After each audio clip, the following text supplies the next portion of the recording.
Is it sane? Is it possible? Still I ask myself, are we in our game? It's not logical, but you contemplate, are we am I?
Just, you know, a little bit, a tiny smidge.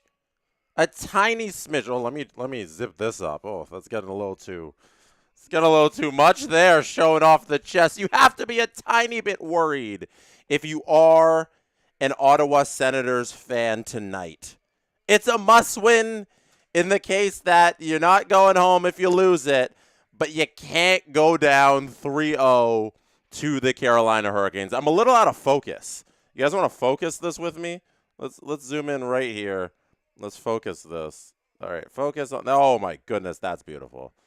We can do beautiful stuff like zoom-ins. When I do pack openings, if we ever bring those back, we're going to have awesome zooms for the pack openings. We opened a bunch of McDonald's sticks. Those, I wonder if I have any laying around. I don't think I have any here anymore. I gave them all out to just random people at the Leafs game because I got like 20 of them. The NHL Star Sticks that that the McDonald's did, and all of them were McDavid's. We had a bunch of those, and I could zoom into them really nice. Anyways, we got Zoom here. Thank you for being here tonight. The anthems are going off right now. They're doing the Canadian National Anthem. I am back in the referee outfit because that is what we are here to watch tonight. Forget NHL hockey. Forget Two teams battling it out at the highest level of this game. Forget the Carolina Hurricanes showing everybody what it means to take a bunch of shots on goal. Forget Linus Ullmark in net proving all of the haters wrong. No! We are here to see the linesmen take their stance in the face-off dot, hold the puck in their hand, and then go, oh! Oh! All right. Get out of there, Timmy Stutz. Ah! Oh, you know what? You're out of there. Bring in somebody new. All right, Kachuk's got to take this one. You know, that's what we're here to watch. I know that's what I'm here to watch tonight, and I hope that's what you are here to watch tonight. They're showing beautiful Ottawa, Ontario, Canada. The sights and sounds before they drop the opening face-off. All right, Freddie's in net. Freddie's been spectacular. Allmark's been spectacular. Whole bunch of missed opportunities for the Sens last game. You know, if they come out gunning again in this first period, will they be able to bury the puck in the back of the net? Wes Richard, one time for Wes Richard. There we go. There are the air horns. There's the round of applause. Let me boost my headphones a little here. Gifting 5 SDP VIP memberships. If you received one of those from Wes in the chat, say thank you. Thank you, Wes, from me. You are always here, always supporting the streams, and I really appreciate that. The puck has been dropped. The timer has been started. If you want to sync up your television screen with what is on my television screen, this is the timer that is on my TV, so sync it up if you want me to be in time with that. There's a check there. It's going to start this game. We're going to get an icing right after that. Good little hit. Was that Giroux who laid the body there? We are a couple seconds in here, and there's already a couple guys jawing at each other. This has been a testy series, but like every playoff series so far has been kind of testy like this. The Ducks and Oilers hasn't had that element, I don't think, as much as like all of the other series have had. So I definitely wouldn't say like this is one of the more tame ones or anything. It's definitely in the middle of the pack. Pens. Oh! There's a chance there for the Sens early on. And Kachuk is going at Svechnikov. Kachuk's got Svechnikov by the collar. Pushes him a couple of times, but nothing doing by Svechnikov. Just kind of ignores Brady. So turnover behind the net by the Hurricanes there leads to a chance in front. But Jacob Slavin always in perfect position in there to swat that puck away, and it deflects over the glass there. Jacob Slavin, always the best. Face off here to the left of Frederik Andersen. The linesman. Let's see if he fake drops this one. Oh, he's waiting. He's waiting to drop. Oh, he fake dropped it. He fake dropped it. We got our first one of the evening, everybody. Aho has been kicked out of the face-off dot because the linesman fake dropped it and he brought in somebody else. Carolina ends up winning the draw anyways. And they take it down the ice and nothing doing there as we go the other way. Shout out the Zebras. We are here to see you, and you have already made it an adventure for us. Thank you for fake dropping that puck. Number 52 in the Zebra outfit.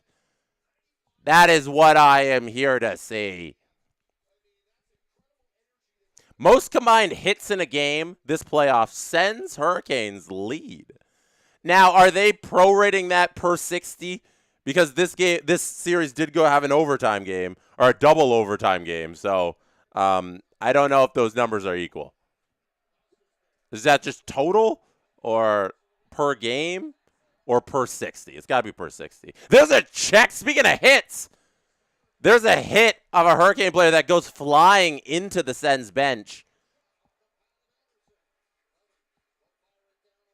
All right, puck behind the Hurricanes net there. Nothing doing as they're able to clear the puck. They bring it in, though. They send it in deep, looking for something around the back. They center it, but nobody there for the Hurricanes to retrieve it, and they are back to center ice to regroup here. Super chat from SLS. Thank you to SLS for the super chat. We're not going to boo you guys for watching other teams. We're going to boo the Leafs and Pelly. Ottawa's charging here. Leafs and Pelly, if they hire John Chayka and keep Berube, what a clown show. I've been screaming this on the podcast. Here's a chance for the Hurricanes out in front. Linus Ullmark in perfect position to stop that one. That is just expert goaltending there from the starting netminder of the Ottawa Senators, where he reads that play perfectly, doesn't have to be spectacular because he's in the right spot. Here's a centering pass by the Hurricanes. Nothing doing, but they send it back to the point. That's Keandre Miller, who can't feed it down low. It gets blocked by the Sens there. Great save by Ullmark early on, his first of the game. First shot by the Hurricanes. Good save by Ullmark.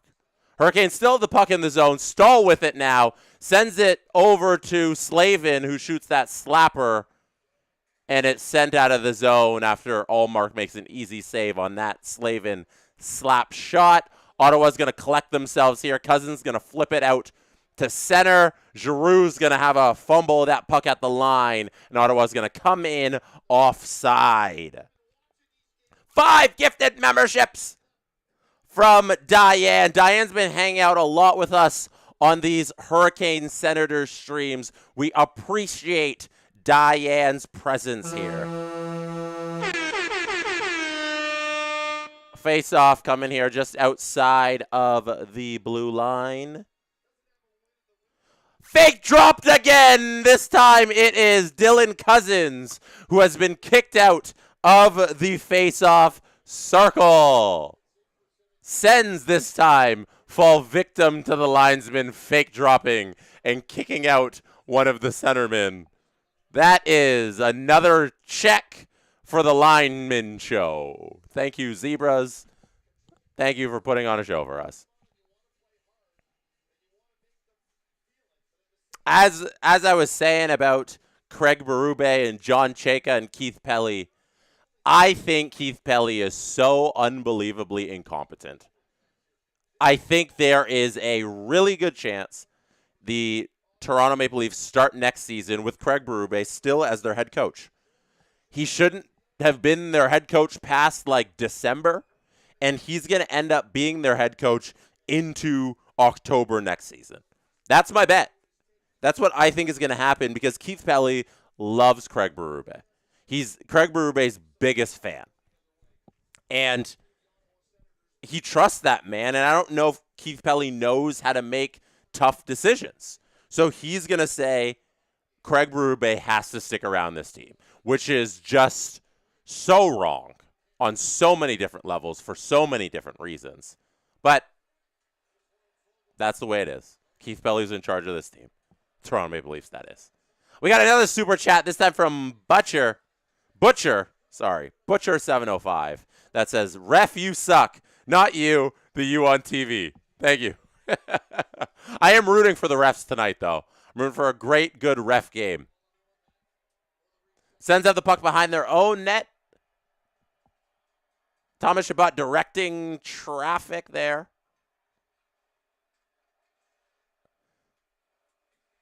All right, they're going to finally break out here. And not very good job breaking out as the Carolina Hurricanes come away with that puck. You gotta fix that one, Ottawa. A little bit more pace in your game here.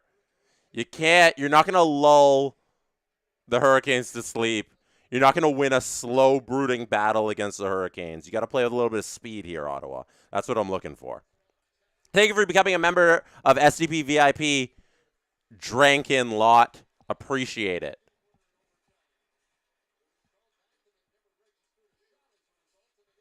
Here comes the Sens on a rush. That's Stützle with the pass. Shot block, though. And here comes Taylor Hall the other way up the ice. Taylor Hall looking dangerous.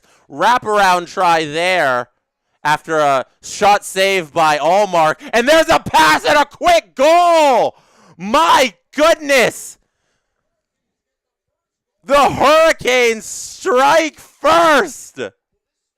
That is all Taylor Hall making that play. But the man who has been making it happen all series long is the beneficiary of a beautiful Taylor Hall play. That is, it is smelly in here. Logan Stankoven.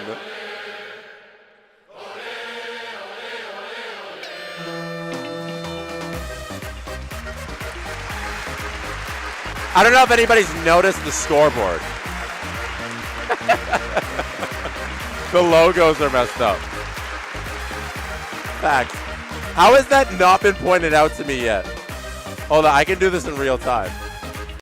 Let me see if I can do this in real time. Not a great start for the Sens there. I'm going to start this clock here. I'm going to try and do this in real time. Actually, can I? I think I can. Oh, we have a stoppage in play. Perfect. Okay, I'm going to fix this for you. Just so it doesn't look wonky this whole time. All right. Let's do this. Controls. Overways. Custom. Let's try this. Care. Ought. Oh, is that going to work? Hey, look at me go. Okay, so we got to now we got to fix this because it's the other way around. We're going to go +1. Oh, there's the goal. We're going to -1. Goal Carolina. Let's go. Look at that. IT department right here. Super chat from Butcher 705. People forget Taylor Hall is still Taylor Hall. It was a beautiful rush. Beautiful rush by Taylor Hall. Thank you for the super chat. Like to enter the zone, he had his shot, gets his own rebound, comes around the back of the net, still able to maintain control, puck on a string, really, and then finds Stankoven, who was in the empty space in the zone. Great play by Carolina overall. Great play by Taylor Hall to make that thing happen.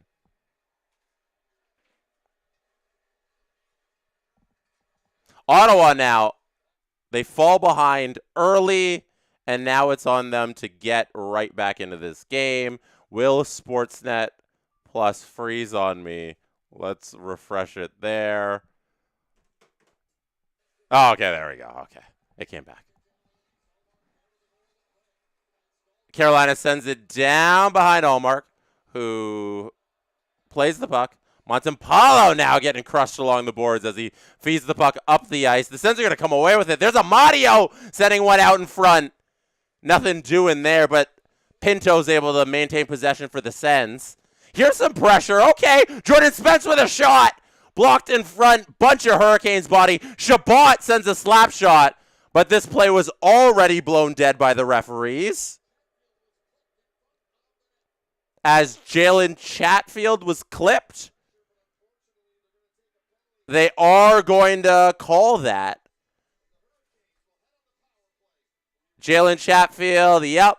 Oh, yeah, Amadio got that stick up there. That is the correct call. High sticking on Amadio for hitting Jalen Chatfield there. That is not what you're supposed to do when you are down a goal early on and down 2-0 in the series. Don't like this start for the Sens here. I'm going to reset this clock to 12 14 as it is there. We're going to add, let's see, select team. Ottawa takes a penalty. They're going to take a high sticking penalty. Let me see if we can add this to the scoreboard. Oh, there we go. Nope, that's Ottawa power play. Hurricanes penalty type, high sticking, add penalty. Okay, then we're going to take away this one. And that one. Yeah, let's go. It says high, too. Okay. Robert Malloy is in the chat right now. Robert is handling modding duties tonight. And that's really important because Robert is going to be in charge of handling somebody out there getting a prize. We are giving away, correct me if I'm wrong, a Lululemon Carolina Hurricanes Fanatics fanny pack. And you can hit the link in the description. You can enter to win that prize if you are a resident of Canada, excluding Quebec. We are giving that out some point in the third period. The contest is going to close at the end of the second intermission, and somebody out there will win this prize. That's what's going to happen. I hope it's you. It's going to be you. So why not enter and win? And congrats to you, future you, for winning that. 20 seconds already gone in this power play, and nothing doing here for the Hurricanes yet. The Senators have had a pretty good penalty kill this series so far. I believe the Hurricanes only had one power play opportunity last game, and they had a few in that first game. So, pretty good job by Ottawa. It's about now, like winning the 5-on-5 battle and putting some pucks in the net. They've really struggled to score because Carolina's fantastic at playing team defense. Gostapere is going to get this puck from out behind his own net, pass it over to Nick Ehlers, who tries to bring it in, passes over to Stankoven, who fumbles it, and Ottawa's going to take this puck in. 45 seconds left on this power play. Ottawa ices it one more time. And they're pressuring it all the way back at the other end. Good stuff by the Ottawa penalty killers. 30 seconds now left to go. Ehlers bring it in this time. Hull is with him. Cousins protecting him. There's a shot by the Hurricanes. Finally, rebound. Hull in front. Saved by Allmark. Great stuff. And then a great play at the line. Ridley Grigg loses his skate blade. He's one hop into the bench. Ridley Grigg's doing the bench hop. He gets there and goes for the change. Well done, Grigg. Well done, Ridley. And the Hurricanes here, Nikishin's going to fire this puck into the crowd. There's going to be a stoppage of play. Nothing doing on the power play for the Hurricanes. Ottawa is able to get rid of that one, kill it off. And we're going to be back at 5-on-5 here. Good stuff by Ottawa. Good save by Allmark on that one. And Ridley Grigg doing that hop. Hilarious. Hilarious.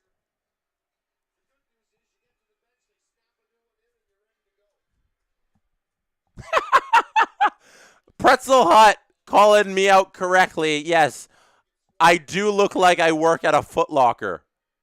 But you know what? So do all the referees on the ice. So I am supporting them. That is who I'm here to see. Face-off won by the Senators here, as we reach the halfway point of the first period. Carolina is able to flip this puck out to center. It's knocked down by the Sens. Sens coming in here. There's a shot on Freddie. Freddie with a glove save. Easy save there for Freddie. Freaky save. Freddie makes that one look very simple. Well done. Well done, Frederick Anderson. Hit like on this stream if you are hanging out right now. Hit subscribe on the channel.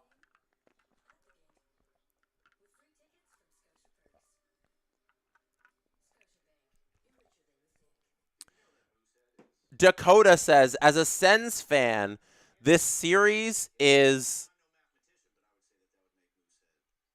infuriating. Sorry, I had to scroll back up. As a Sens fan, this series is just infuriating, says Dakota. I understand why you feel that way. Last game, there were a ton of chances for the Senators to get out ahead, own that first period, put a couple in the back of the net, and they weren't able to do it. But despite all of that, you're still able to get the game to OT. And in OT, anything's possible. You can get a lucky bounce, you can win, you can just outmuscle the team, you can not play well but still score one goal and win the game. They don't do that. Carolina ends up winning and scoring the goal. Game 1, you were outclassed a lot. Freddie played really well in that game 1, shutout. The chances in that game were few and far between. No goals. Your defense looks solid. You did enough, but when you can't score, it doesn't really matter. And then Linus Ullmark's had a career playoffs where nothing has been his fault at all. It's just they can't support him. And then you come out in this game and you allow the early goal. It's got to be tough. You got to be going through it right now if you're a Sens fan, and just your inability to look like, hey, we got momentum, we're going. This actually looks like it could go our way. At no point has oh, no. Stützle's down after being hit with that shot. Jordan Spence, did the Jordan Spence shot just nail Stützle? That's what it looked like, right? It's going to be interference is what the call is, but it looks like Spence just wired one off of Stützle's face or something. My goodness. Oh, Sanderson is being called. Oh, hold on. No, Batherson, sorry. So Batherson, oh no, Stützle gets rocked there. Batherson off of the faceoff draw sets a pick. Can't do that. Refs decide, I'm going to call this. I've been saying this about this series. There hasn't been a playoff whistle. The refs, I think, in this series have been calling a lot. And that little pick play by Batherson usually goes unnoticed and uncalled. But the refs decide, we're going to do it, we're going to call it, and that's a tough one. Because on the same play, Stützle gets hit by a puck by his own man's shot and goes down like a bag of potatoes. And he looks like he's going to be okay, but expects Stützle to have a nasty bruise somewhere in his lower body in a couple minutes. Jeez, just tough sledding. If you are the Ottawa Senators, everything you're drudging through the mud to get anything going here. Wow. And there's the linesman making it about himself, kicking out Stankoven. Taylor Hall comes in to take that draw, and Hall ends up winning it for the Hurricanes, who are still on the power play. 90 seconds left in the power play for the Hurricanes. And I know I got a super chat by Diane.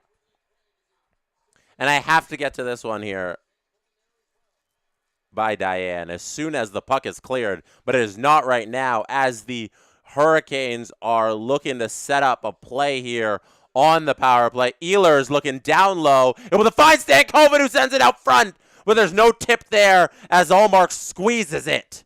Diane says NC is the only U.S. state that has teams in all of the pro leagues. Twin City Thunderbirds in the FPHL. The SPHL has the Fayetteville Marksmen. The E has Greensboro. The A has Charlotte. And the NHL has the Hurricanes. I didn't know that. That's a great stat. Every league. Wow. I didn't realize you guys are such a hockey state. Hockey hotbed. is what I'll call it. Forget Hockey City. Forget the state of hockey. Is that what they call Minnesota? State of hockey. It's North Carolina. All right, here we go. Chance here by Svechnikov. Allmark's going to make an easy save, though. 30 seconds left on the power play. Gostis Norris Bear. Puck at the blue line. They send it around, feed it down low. Svechnikov fires one wide. Ehlers there, can't get it. Gostisbehere has to go back to center ice to retrieve that puck.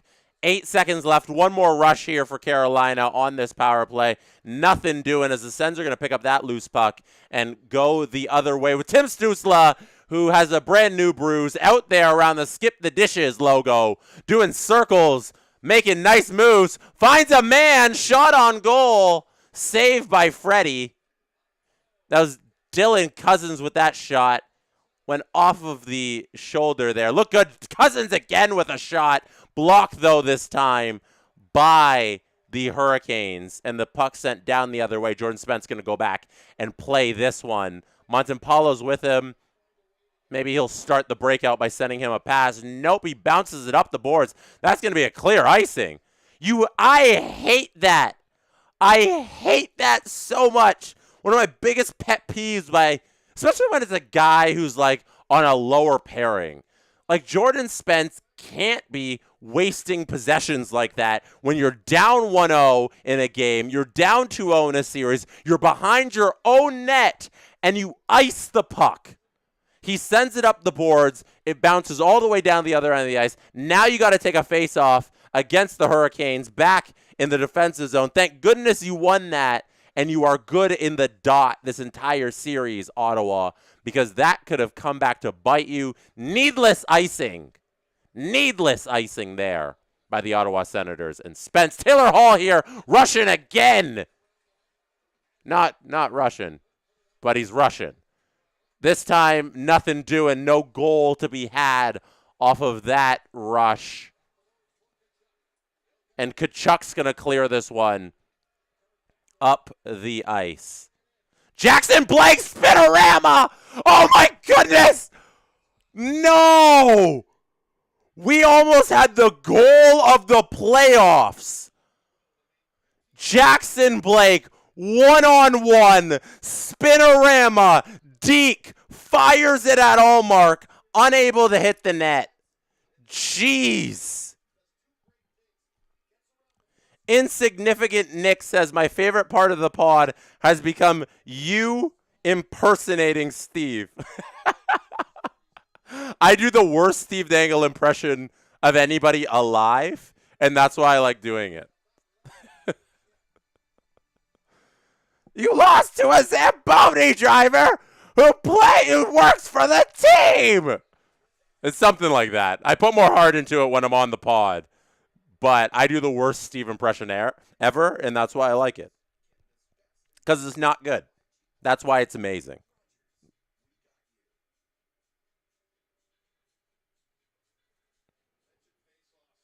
The Sens, in their history as a franchise, have never won a series after being down 2-0 in the series.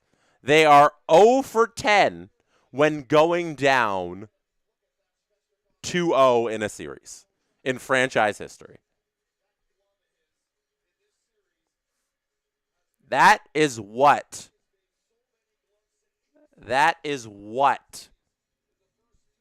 the Ottawa Senators are up against. History. They will have to make history as a franchise if they wish to win this series.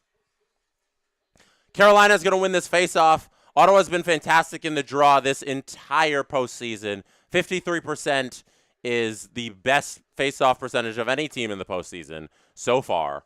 But they lose that one, and it's led to a lot of pressure by Carolina. No shot on goal on that sequence. And now Ottawa's able to clear the zone. It's Pinto who's looking for someone out front, but there's nobody there to smash that one home.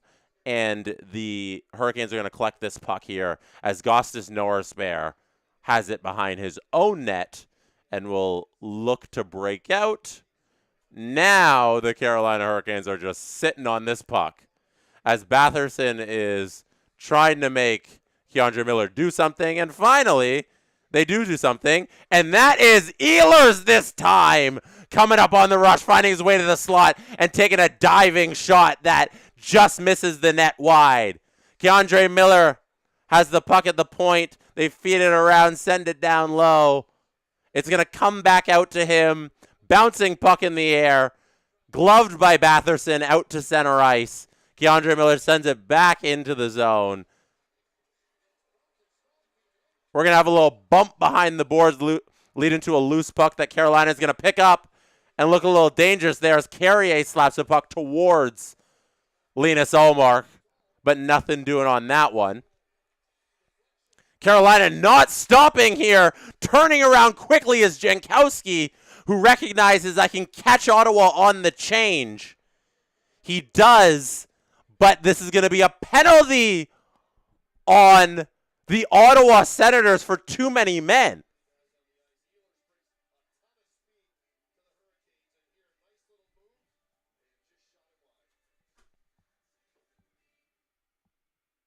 Are you serious? Are you serious right now? Ottawa. Come on. I am begging you. Play decent hockey here. Like, head in the game a little. You're trailing. You're trailing in this thing. You gotta be smarter than that. Jankowski puts pressure on the Sens bench by turning around, going straight into the zone, trying to make things happen.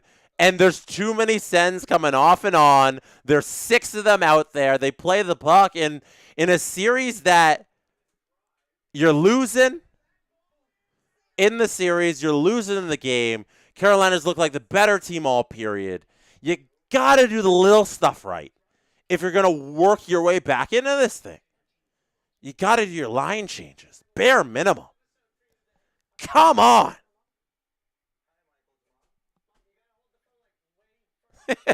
Pretzel Hunt with the Eric Cartman quote.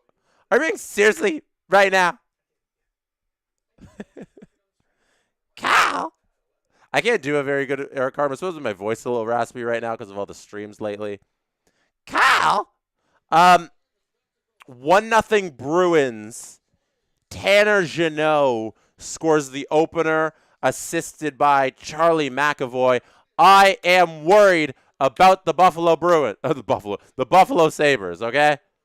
Oh my goodness. What an ugly line change. They legitimately just threw 6 guys out there. Jankowski, I'm going to credit him with that. You know in tennis where it's like there's an unforced error and a winner? That one's a winner by Jankowski and the Hurricanes. Smart Hurricanes hockey. And not just an unforced error by the Sens. Which is like, get your head in the game. Make a line change correctly. But the Hurricanes are so good here that they're forcing the Sens to just look foolish in every regard. I want the Sens to do better here. Ehlers has the puck. Trying to find Aho, but it gets stolen there by Tim Stützle.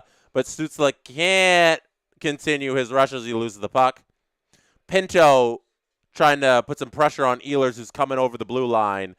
But they're able to enter the zone, and now Carolina is setting up their PP here with 60 seconds to go. They lose the puck behind Ullmark. Ottawa's going to get it and clear it, and Freddie's going to play it at the other end of the ice as Nikishin's going to be tasked with this breakout here. He finds Stankoven, who enters the zone over the blue line, trying to find Taylor Hall, who then finds Nick Ehlers, who has a backhand chance. Can't quite shoot the puck there. He loses it, but Carolina maintains possession at the line. Nikishin's got it. Nikishin sends it down low by the faceoff dot. Back up to Nikishin. Jackson Blake's got it. Gets it back. Jackson Blake doing a little bit too much. Jackson Blake gets the rebound there. Trying to find Ehlers. Little bouncing puck. Carolina, come on. Come on. You're known for putting shots on net. Put some more shots on net on this power play. They're looking for the perfect pass here. I think they're playing a little bit too much with their food there on that power play Carolina has. Their power play has not looked good. Great penalty killing by the Ottawa Senators. Little too much dancing around by the Hurricanes. Jackson Blake had that puck on his stick for way too long. I was just looking at him. Like, is he going to do something? Is he going to pass it? Is he going to shoot it? Please shoot it. Do something. Do something. Goes down to Ehlers. Back up to Nikishin. Nothing. Like, some action there would have been nice. You're looking for the perfect play. They eventually tried the pass to Ehlers, and there was nothing doing there. Didn't like that power play. Credit to Ottawa's penalty kill. It's been great all series.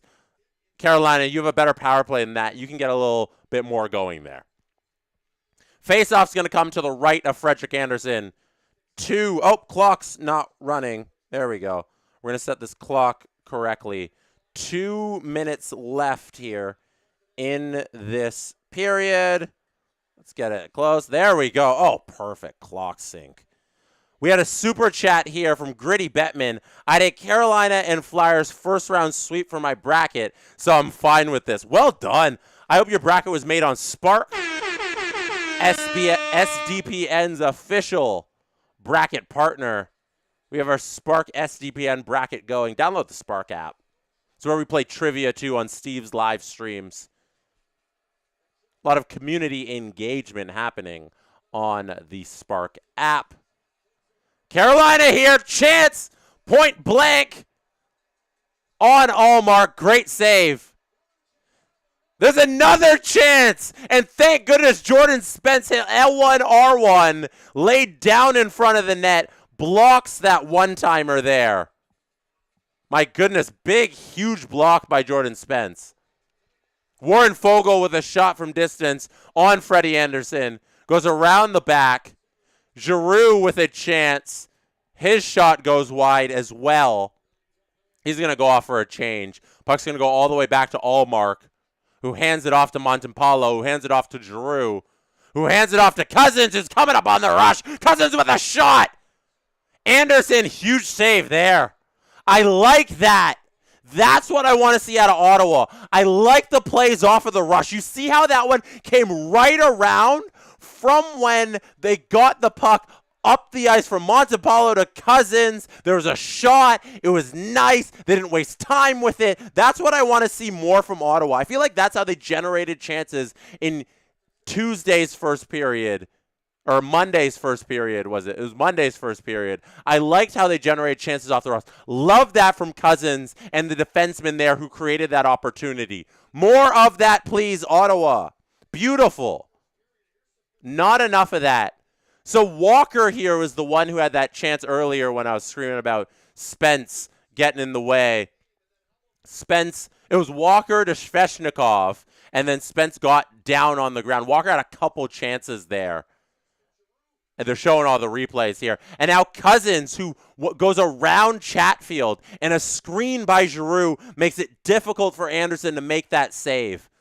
Nice play there by the Sens. Creative. Fast. Speed. That's what we need. That's done. That's the end of the first period.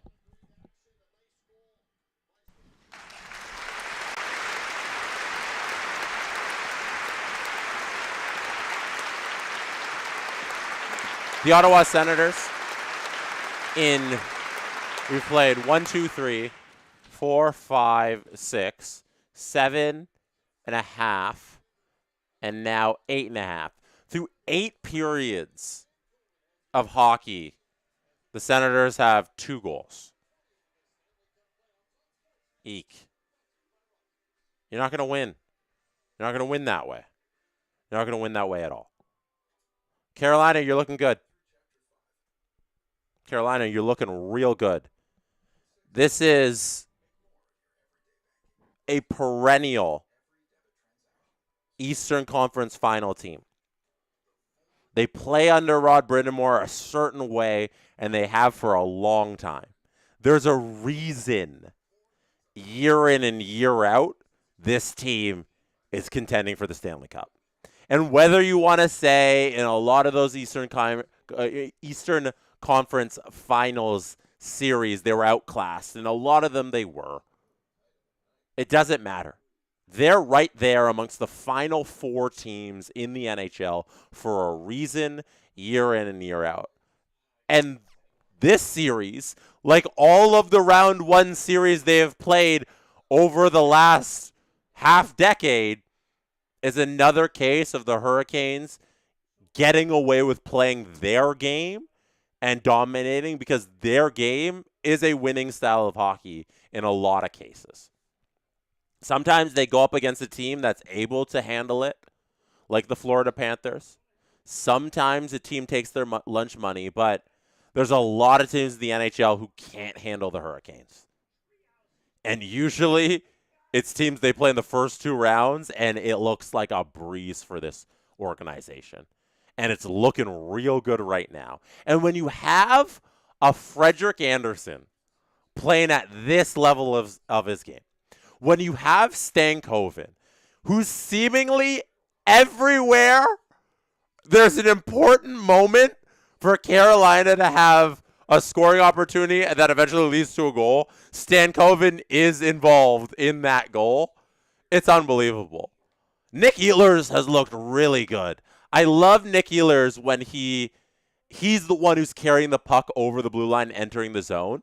I think he's really good at that. He's looked good in this series. I keep calling him Gostis Norris Bear for a reason. I think Gostis Bear is underrated at this point, just because of his tenure in Philly. Now that he's gone to Carolina and settled into a role, he's underrated. I love me some Gostis Bear. Insider J Money, the biggest troll we have in the SDPN community. Insider J Money says, Canes are frauds. L team. We'll see. We'll see when they play your Flyers, okay? We will see when they play your Flyers. But we have to get there first. So, let me correct myself. We will see if they play your Flyers. Okay? That's going to be the matchup next round. Somebody against the Flyers. Might be the Sens, might be the Hurricanes. Insider J Money.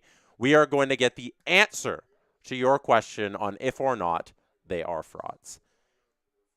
If you have not hit the link in the description yet, you should do that right now. You can win a Lululemon Fanatics Carolina Hurricanes fanny pack.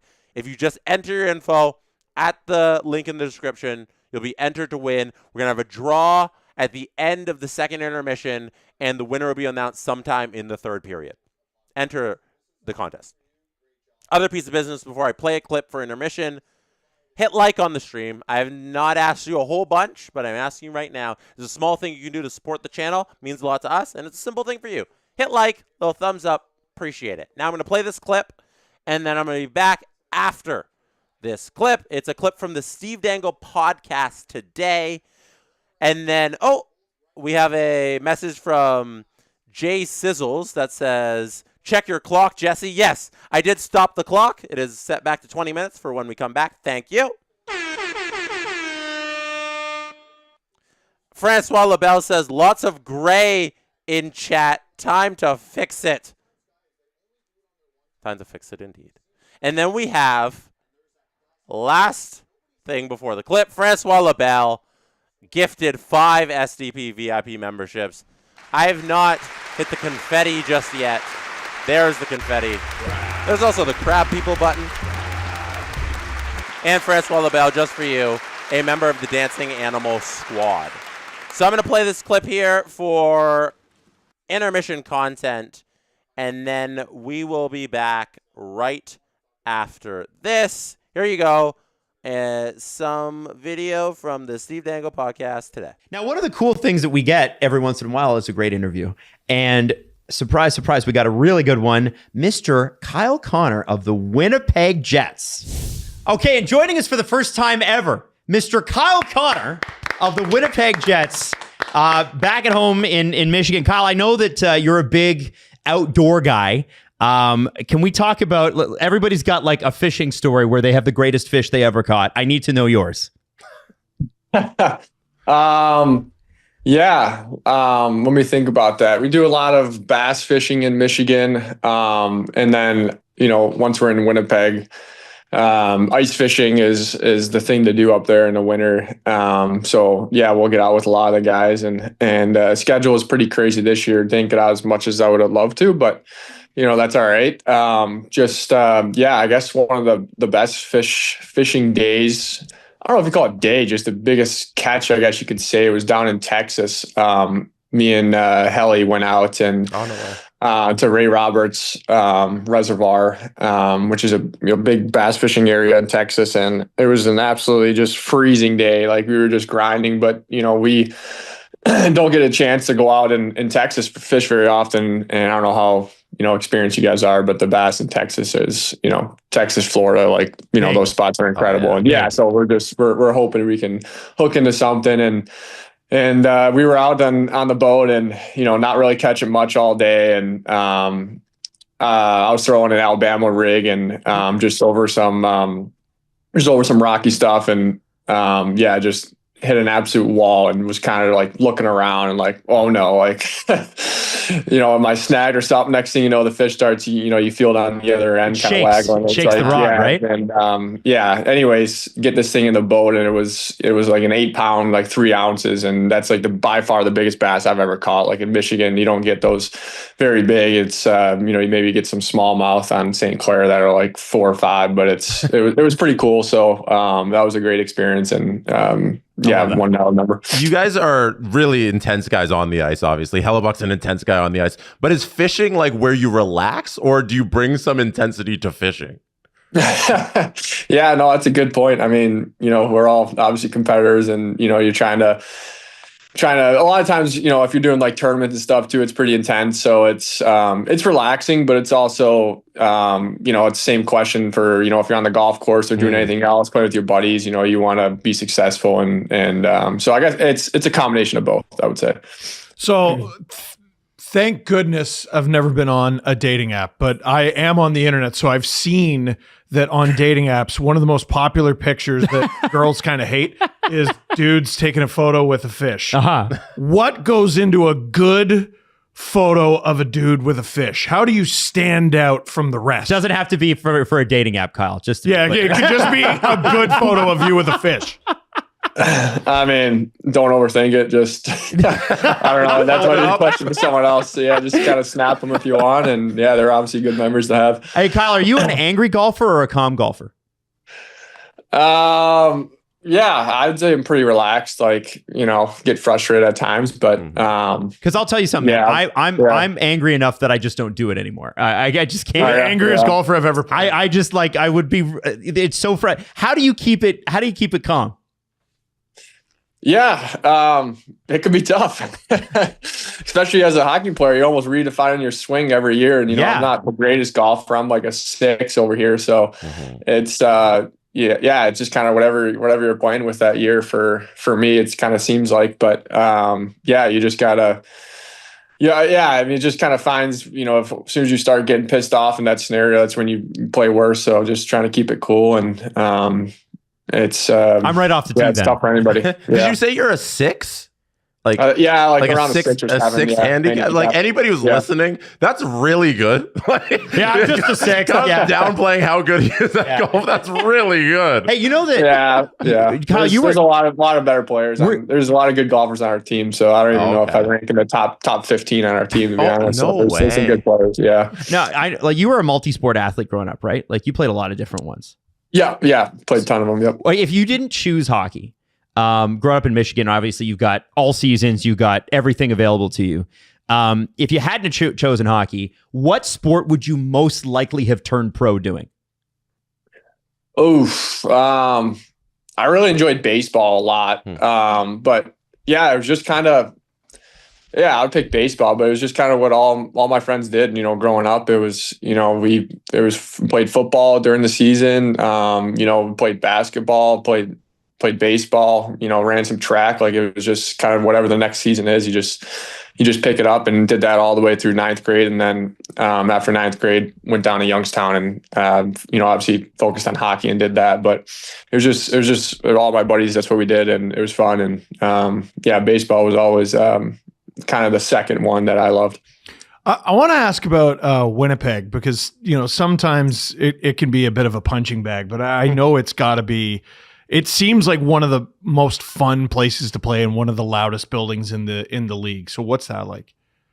It's a lot of fun. Like the fans are so passionate. They live and die by their hockey team, and you see it in the community, and obviously in the playoffs. The whiteout is just on another level, and like even the regular season too. Like the fans, they're pretty intelligent about the game too. They'll let you know if you made a bad play and all that stuff at times, but it's good. Like they're all in, and it's like I love it too. And obviously it's a big part of why I chose to sign there. At the beginning of the year last year is just the kind of the core group of guys that we have, and then just even just like ownership all the way through down. It's very focused on giving back to the community. Everybody's kind of got their own thing that they're focused on and take pride in. And obviously the things I like to do outside the rink is very outdoorsy kind of stuff, and it's a lot of fun to do that there in Winnipeg. There's a lot of options.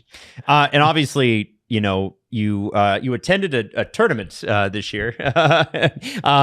Golf? Golf, not a golf. Oh, it's always a little different. Oh, okay. Broke all of our hearts, but Kyle, I mean, listen, this is you're putting together a really special career, and I wonder if you ever take a minute to think about that. Do you ever get a chance to kind of stop and go, hey, this is going like when I was playing road hockey, this is what I would have dreamed of for you? Yeah, not really. I don't ever think about that, but yeah, I get what you're saying. Like, at that point, it was just trying to make it to the NHL. Like that was, the next level. You don't even kind of dream of anything else that I have accomplished, or just trying to get it there. And it's even growing up. It's like, all right, well, make it to the next level. Try to make it to the next level. Just kind of focused on day to day, and taking care of business and just trying to be the best player you can be. And I think that's the kind of success that comes after that. That's what retirement's for, right? You sit back and do all that. But it's, yeah, you could just do podcasts the rest of your life and talk about how great you were. I want to ask you about this KFC Kyle effing Connor crossover. So first off, what is the order, and is it your real order? Everybody's got to be asking you that.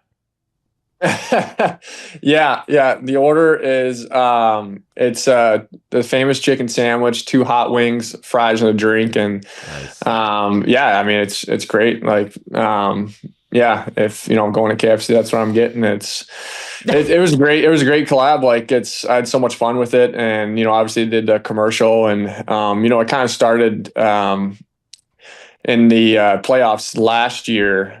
We did the bucket hat, and I guess the reception was great, and it was a ton of fun. And it was just, I mean, they brought the Colonel out for playoff games, and there was seeing him out there, and it's just. I think it's just kind of I love it. It's so lighthearted too, and it's been so easy to work with, and obviously it fits really well with my initials, so it works out great, and it's been a lot of fun, to be honest, with them. Those are the best ways, I think, just to market anything, is when it's kitschy and it's fun and everybody's having a good time. Yeah. Like, it's so ridiculous to bring out the Colonel, but like that's what you got to do when it's KFC. It's the best. It's awesome. I love it. Mm-hmm. What is your middle name? David. Well, Kyle, you've been so great with your time today. Obviously, you're welcome back anytime, but I know that you're right into the off season and probably need a break from us media people. You've been fantastic today. Really appreciate you coming on. And let me ask you this: are you allowed to talk about a Stanley Cup favorite? Is there a team that you go, man, I feel like they might have it? I mean, we're allowed to talk about anything, I think. So, yeah, sure. Yeah, I won't cut you guys off there. If you were doing a playoff bracket, who are your 2 teams in the finals?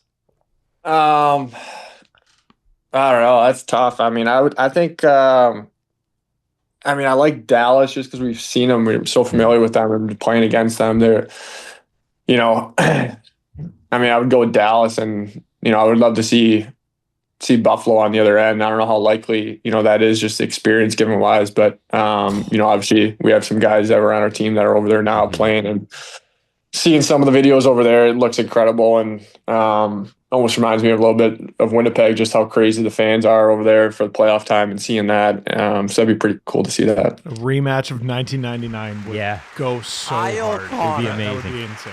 Well, Kyle, thanks for your time, man. We really Dallas against Buffalo for a Stanley Cup final matchup. Buffalo is currently tied 1-1 with the Boston Bruins. They have a delayed penalty, I think, going on there.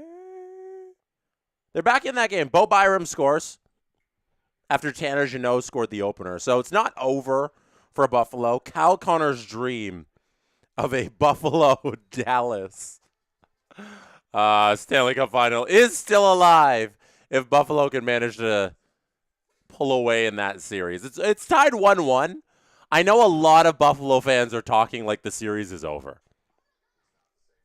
They think like, oh my goodness, we're done. The only reason we won game 1 is because of a miracle comeback. Game 2, we were outclassed, and now, Tanner Jeannot scored to go up, and now it's all over. Buffalo, you have such a good team. You've been so good for so long. You're not done. You'll be fine.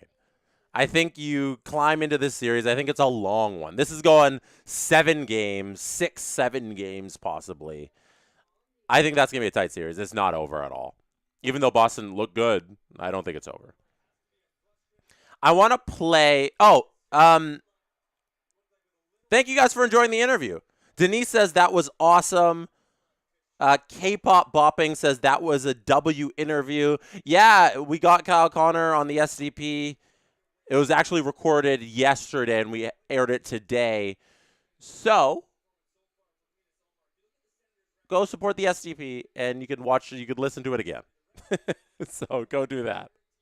I'm glad you guys enjoyed it. It's always cool having NHLers on. It's rare for us. We don't do it very often because they're usually not very good. Like if you're trying to talk to them about just like hockey and like what's going on, you're gonna get the PR answers. But Kyle was willing to come on and just chat about fishing and golf and just like what's going on in his life. And we're like, yeah, we'll do that. So it was really cool. It was really cool just to call him up, and he was doing his off season down back in his home. So he was just on the phone, and it was cool. It was really chill. Anyways, I'm glad you enjoyed it. We are back with second period action.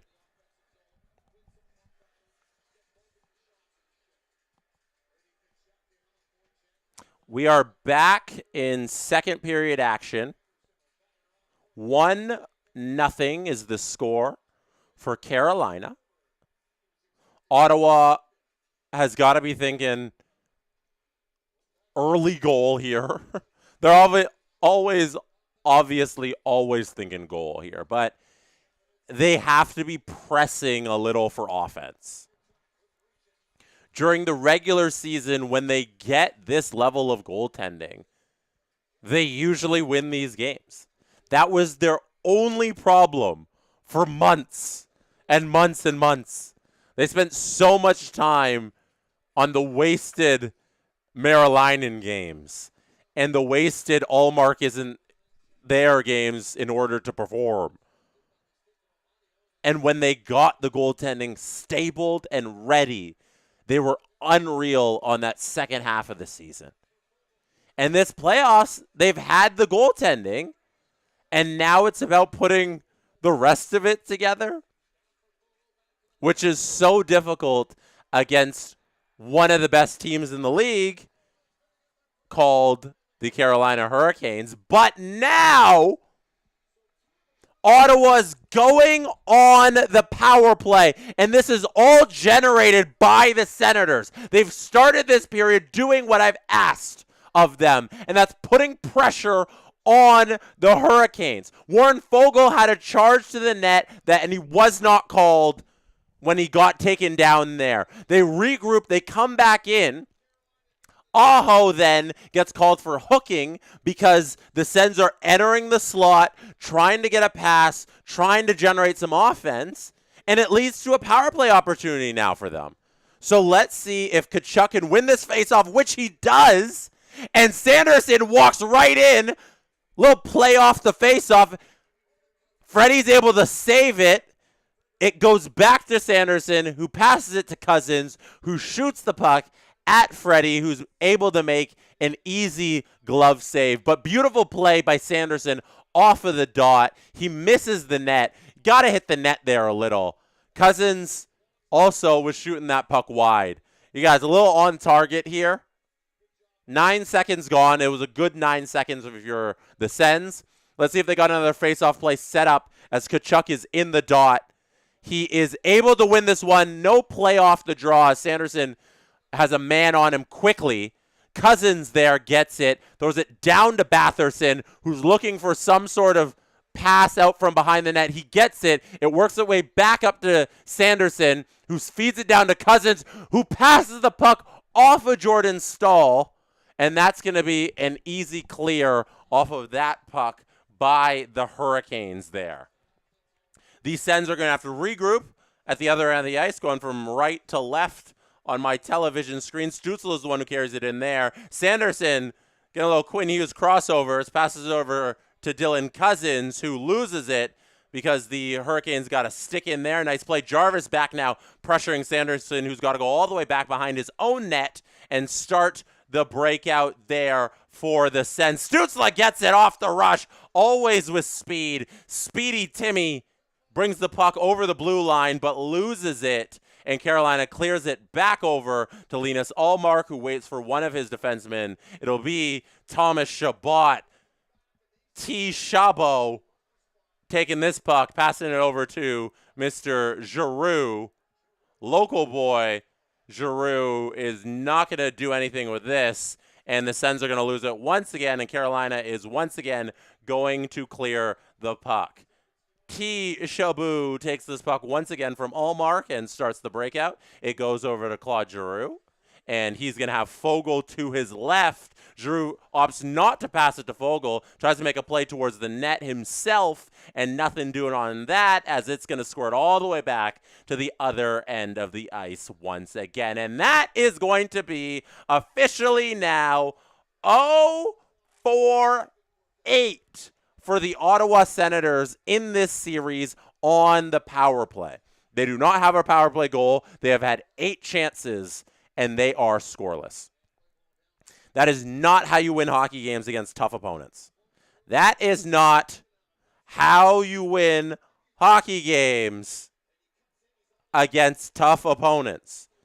How you win hockey games against tough opponents is you take advantage of the mistakes and the opportunities they give you. Carolina has given you 8 opportunities, and you have not taken advantage of them. Ah! Ah! Ah! Ridley Greig's going to lose that face-off there.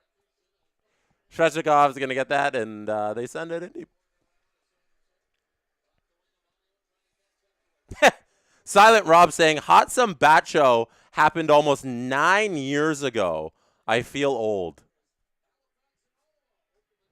There's so much lore with Senators content. Like, I feel like the Sens got, like, one of the sneaky biggest, I don't know what you call it in terms of, like, just things that have happened in your fan base that were big on Twitter. like from Ubergate to all the, like, the side Melnick stuff to, like, Brian 5 or 6 being the coolest guy in the world. To your singing fan base, to where you guys just make the most cringe songs of all time. But I love that, dude. I'm going to play the song for you. Or the video the Sens made with your boy. I'm going to play it at some point. Probably at the end of the second intermission. We can get into that. Where they send him to Taiwan. Like, so much has happened with Sen's Twitter and everything. It's what an adventure this fan base has been through. Erik Karlsson's tenure in his trade and his won out. Danny Heatley era. Those were fun Sens. You guys like randomly in the finals. Oh my goodness. Is Sanderson going to get called for punching Taylor Hall? Hall with an elbow to the head of Sanderson. Sanderson elbows Hall in the head, and Hall's going to be the only one getting the call here. Sanderson, free shot to the head. We're a team. I love that one. Early hockey Twitter was awesome. Yeah, early hockey Twitter had some moments. Does anybody in Leafs Twitter, were you there for cat poop guy? The guy who ate cat poop because he made a bet with himself that if the Leafs came back in a game, he would eat cat poop out of his kitty litter, and he literally did it after making just a bet with himself on Twitter. Do you guys Robert, I see you swear. I didn't say the S word. But yes, that is what he is known as. If you want to type it, you can probably Google it if you're not familiar with the story. Cat poop guy is a thing that happened in the old Twitter. In the good Twitter, cat poop guy was a star. It was real. It was real cat poop. He filmed it. And he went on. Remember when Twitter had like the live videos and stuff, and it was like a big thing. I forget what it was called. Do you remember they had the Twitter video app live stream? I'm pretty sure he live streamed it when they had those. I forget what they were called. Yeah, he ate it. Cat turd. Anyways, this power play is nothing doing for the Sens right now. Carolina's cleared it 3 times already while I've been talking about cat poop guy. Yeah, he live streamed. That's how we knew it actually happened. Sanderson's going to try and do something with the 40 seconds left that the Sens have in this power play. Stützle has it. Passes it to Dylan Cousins. Here's an open play. Shoot that puck. Oh, no. 4 Sens were just in the clear as 2 Hurricanes weren't anywhere near the middle of the slot, and the Sens opt to not shoot the puck. Oh, my God. Missed opportunity there. Now Jordan Spence is going to shoot this puck. It's going to get deflected, and it's going to go out of play. Periscope. Yes. M. Reinhardt. Thank you. A little love for M. Reinhardt. So Twitter had that thing called Periscope, and it was really big for 6 months. They were on something, because then like what are we doing right now? Just live streaming on YouTube? Like Twitter could have been, Periscope could have been just like a Twitch alternative. I guess that's where they're trying to be, and it didn't really take off. Anyways, Periscope was really big on Twitter. Cat poop guy, I'm pretty sure periscoped eating the cat poo out of the kitty litter in his house because the Leafs had a comeback victory. I'm done talking about it. I'm done talking about it. I've gone too long. I must get back on track. Ottawa. Ugly. I'm going to play the trumpet for you. I have not liked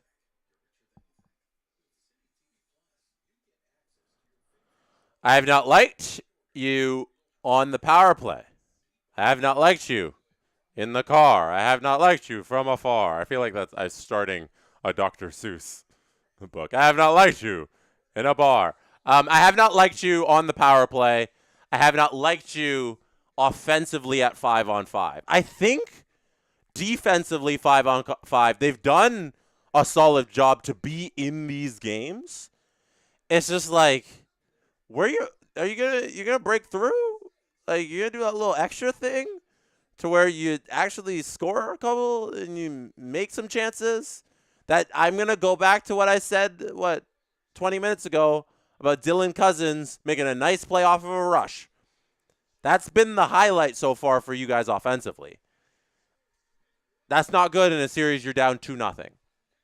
All credit, once again, to Carolina Hurricanes. They have had a spectacular penalty kill. They are strong offensively, where they are always trying to make something happen. Where they're going to start getting reckless at the Canadian Tire Center if we don't see something here from the Sens very quickly.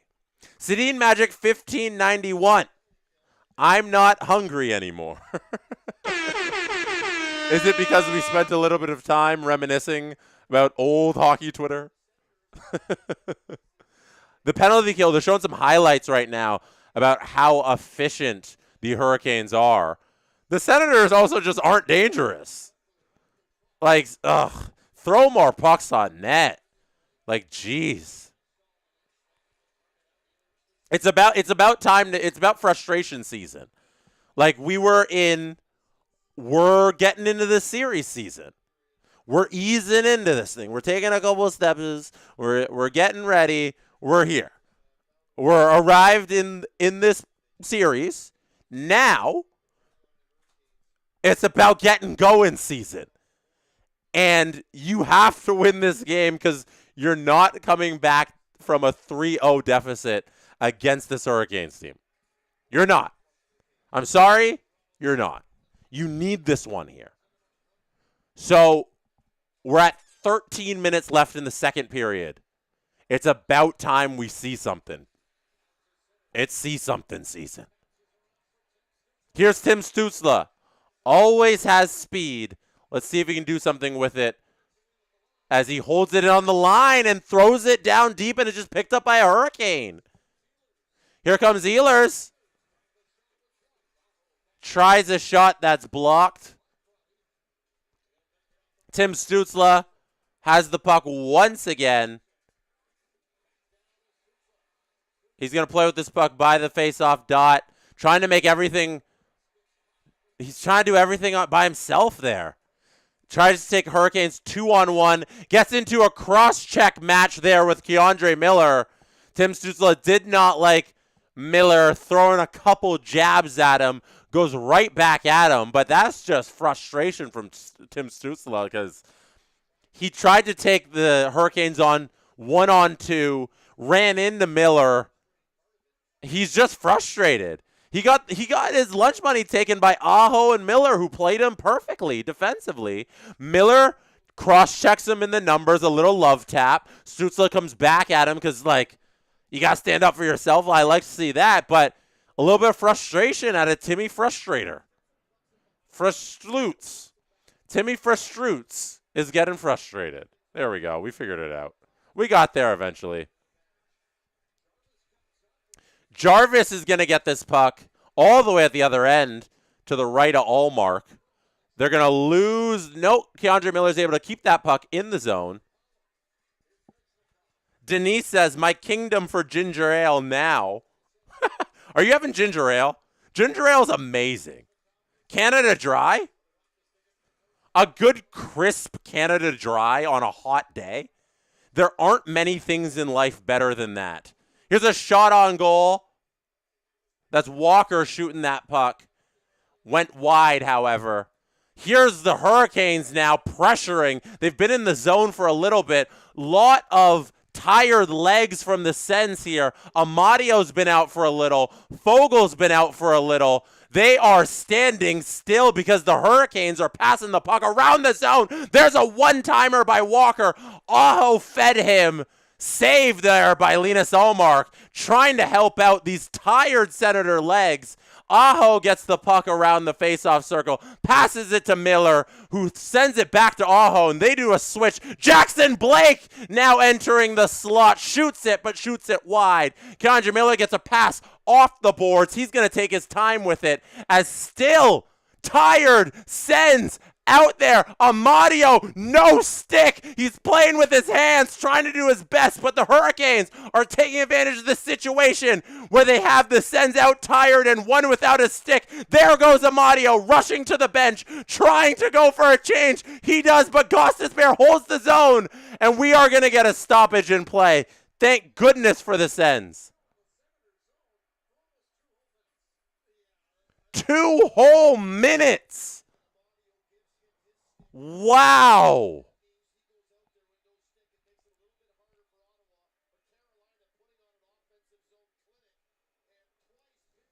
It looked like morning skate out there.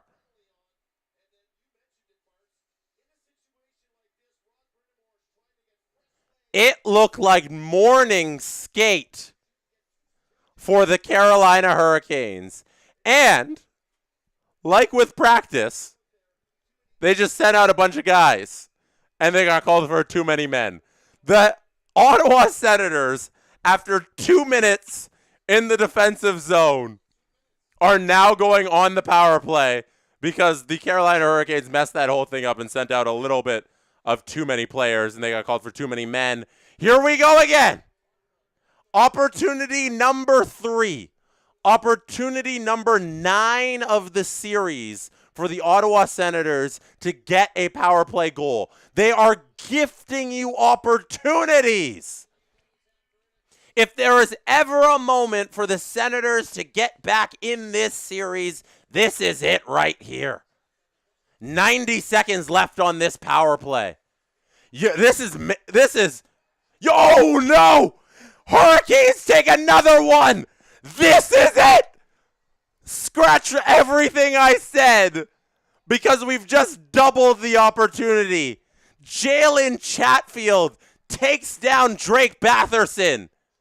Batherson, a little bit of a sell, but it's all good because the refs side with him on that hooking call, and they did correctly.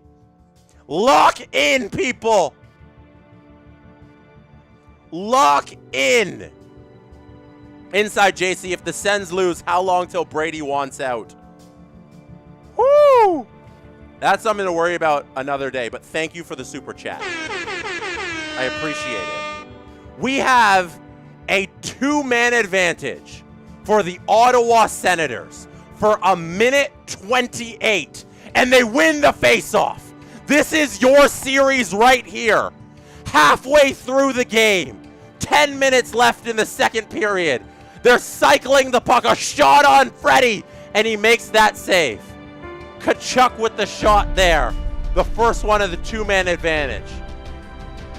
You better keep shooting, Ottawa, because you're going to run out of shots very soon. The time is ticking for you to get back into this. The Hurricanes have gifted you. Sanderson is going to the back. It looks like he's injured. He's going back to the dressing room. We'll wait for an update. The Hurricanes have gifted the Senators an opportunity, and the Senators can't hold the zone. They're going to have to regroup with 65 seconds on the board for the 2-man advantage. Tim Stützle is going to come over the blue line. Brady Tkachuk is right with him. He goes down below. They set up their diamond. Shabbat's got it at the blue line. Can they capitalize here? It goes back down low. Stützle has the puck. They send it around Chabot. It goes over Shabbat's stick. A simple pass that he has received 4 million times in his life hops over his stick, and they're back to center ice, wasting precious time. Brady Tkachuk misses a simple blue line to blue line pass. They're back to center ice again. They are just wasting time on the 2-man advantage. What are they doing? Oh my goodness! The Hurricanes come away with the puck. They ice it. Only 10 seconds left. This was your golden ticket. You were going to Willy Wonka's chocolate factory. The Hurricanes gifted you the ticket, and you've played the whole time in the neutral zone. 30 seconds left now on the 1-man advantage. Giroux gets taken down. The Hurricanes have killed this thing almost entirely off. 15 seconds, and the Sens are back in their own zone. They enter now with Fogle here, playing the puck around the back. Dylan Cousins is going to try and win a board battle, but he can't. It's a bouncing puck, played with a not high stick there. It's going to be legal. They're going to keep playing, and that is it. The Ottawa Senators doing nothing with a 90-second two-man advantage. They had one good shot, and it was off of the first face-off draw. Tkachuk had a slapper. Looked good. Freddie made one save, and nothing else doing. Poor passing. Carelessness with the puck. Ottawa, be better if you want to win this. Wow. This all came on the heels of the Hurricanes dominating play, spending 2 minutes in the zone. And they gave the Sens a two-man advantage to get back into this game, and there is nothing doing there. Wow. Jeez, 7 minutes now. We stop the clock with an icing call.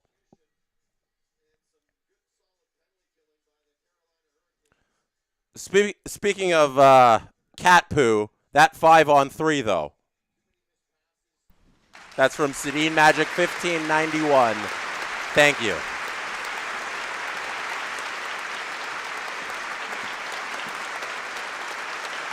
Apologies for my voice. I lose my voice very easily, and I've been doing a lot of screaming over the last 2 games. We've streamed on this one, so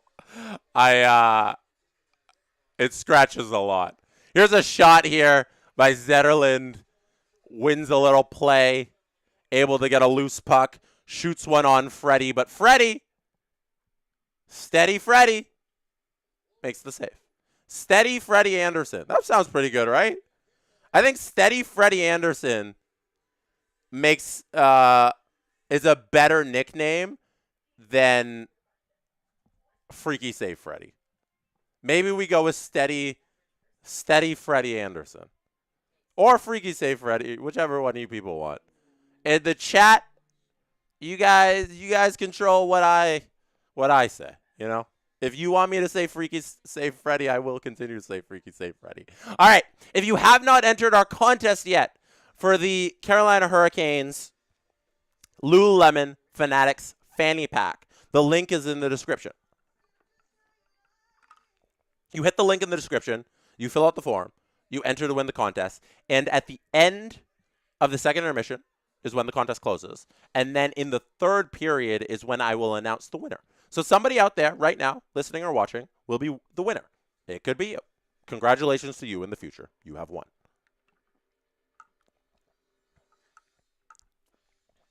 If you have not hit like on this video yet, I would appreciate it if you could hit like on this video. It's a small thing that you can do to support the channel, and we all very much appreciate it. I appreciate it. Robert Malloy, who is... sorry, I had to wipe the iPad that I'm using right now. Robert Malloy, who is modding the chat, appreciates the likes. Steve Dangle appreciates the likes. Adam Wild appreciates the likes. I'm sure Cat Poop Guy appreciates the likes. He would do everything for likes. I don't know what more to say about the Ottawa Senators. They are just missing that extra gear. They don't have it. I will credit the Hurricanes with their defense, but this is not a one-goal game in terms of play. Like, if you've watched every second of this game, it does not feel 1-0 on the scoreboard. It feels like it's 10-0. If you just watched the game, like, and you didn't know, oh, here's a chance, point blank, Brady's in all alone. Freddie makes the save. There was a turnover at the line. It happened all of a sudden. Brady was in all by himself. Carolina was breaking out. And they turn over the puck, and Brady's left behind the play. And no hands to make the perfect deke to get it around Freddie. Oh, my. Oh. He's going to see that in his nightmares. Wow. Carolina doing the Carolina thing again. They've been in the zone for a little bit of time. There's a shot from the slot. Oh, big save, Allmark. Big save on the rebound. Two huge saves. Jalen Chatfield gets the puck at the blue line. Fans on it. Sens pick it up. But nothing doing there. Mistake. Oh, there's a huge hit. Stankoven gets knocked over by a Sen there. Allmark's going to catch it and keep it going, but the refs don't give it to him. They're going to stop play there. They're showing the Brady Tkachuk play here where he's in all alone on Allmark. Ridley Grigg is able to turn this puck over and find Brady in all alone, and Brady slams the bench door. They're showing the replay as he's not able to capitalize on the Sens' best opportunity in this game. Jeez. Wow.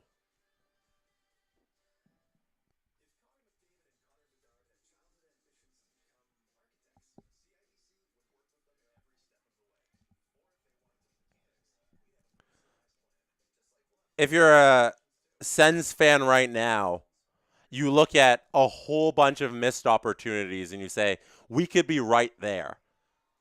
But with a more clear view of this, you say, we don't deserve to be right there with how we've played. They've had the chances, and they haven't done anything with them. That's the reality. They have the score that they deserve in terms of being down 2-0 in this series and trailing this game. The Carolina Hurricanes deserve to be up in every sense in this game and in this series. Dakota says, Timmy needs to be a superstar. We need more from Brady. Both come on. Cousins, pick it up. Just feels like if your name is not Allmark, I want more from everyone else. That's facts. Allmark's had a fantastic series. No complaints about Linus Allmark. But a lot of complaints about a lot of different Ottawa Senators right now. I don't know anybody who's having a good game offensively for the Sens, and they are frustrated. And you can see the frustration. They're wearing it out loud. We have a super chat here as well. This one from Jake Costello. Thank you, Jake. So are the Canes good or are the Sens awful? This is still Allmark's greatest playoff to this point regardless. Facts. Allmark has been unreal in these 3 games. No complaints about Linus Allmark. Nothing wrong with anything he has done in this entire series. I think he's looked really steady. He's made big saves. Any goal that's happened hasn't really been on him. It's been on team defense. And, it's goalies are going to allow goals. And every time you'd like a save, he's made a save. The Canes are very good. Let's not get that twisted. The Canes are a really good team, and they are taking advantage of a Sens team that is not up to their level. If the Sens played at their absolute peak and they capitalized on the opportunities like they did during the late run in the regular season where they looked amazing, it'd be a different series. They'd be in it, but they're not playing like that right now. And the Carolina Hurricanes are a good, solid team who do not falter. They are steady Eddie. If any NHL team is steady as she goes, it's the Carolina Hurricanes. They know their hockey, and they just play it consistently.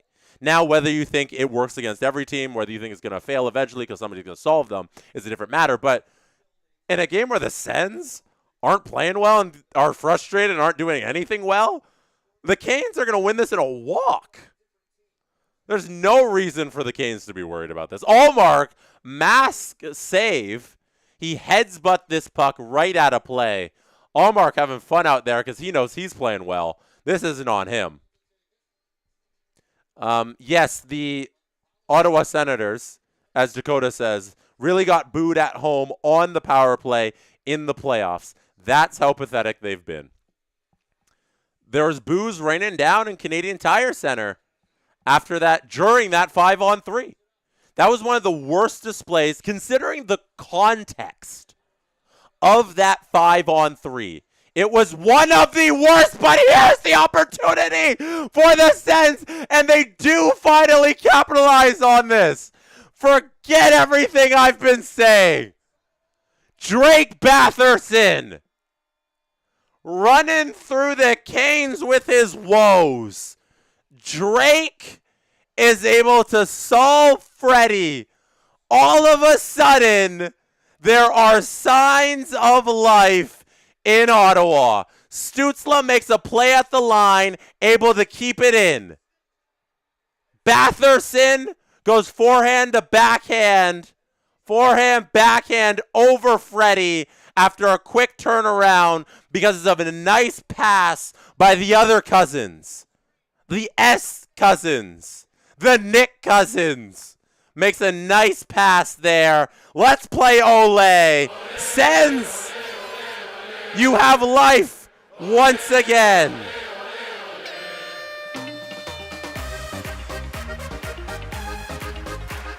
No one challenged for offside.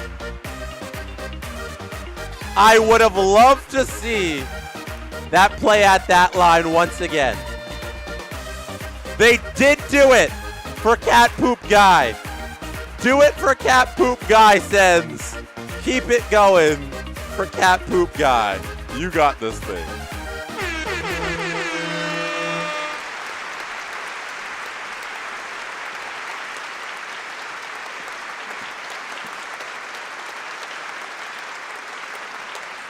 Wow.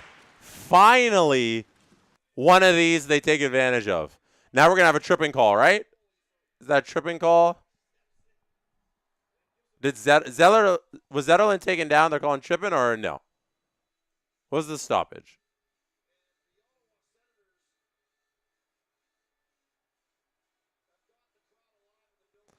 Canadian Tire Center's rocking right now. My goodness, they're showing the views from CTC. And the rally towels are going. I think Sens fans think there's something here. I think they're starting to believe that maybe the Sens can get back into this series with a win today. There's no penalty on that last play, by the way. It was just there's a reset in the neutral zone. It felt like the Sens had 100 of those plays where, oh my gosh, all of a sudden they have a breakaway. Oh my gosh, all of a sudden they're in all alone. Oh my gosh, all of a sudden. And every single time they had one of those plays, they weren't able to capitalize. And now, after we were praising them for getting back into this game, less than a minute later, Jackson Blake is wide open in front. All of the goodwill that was just created by the Sens scoring that goal is gone. It is erased. Carolina rips the heart out of the Canadian Tire Center by getting this one back. Jackson, don't call me Daddy Jason Blake. Scores to make it 2-1 for the Carolina Hurricanes.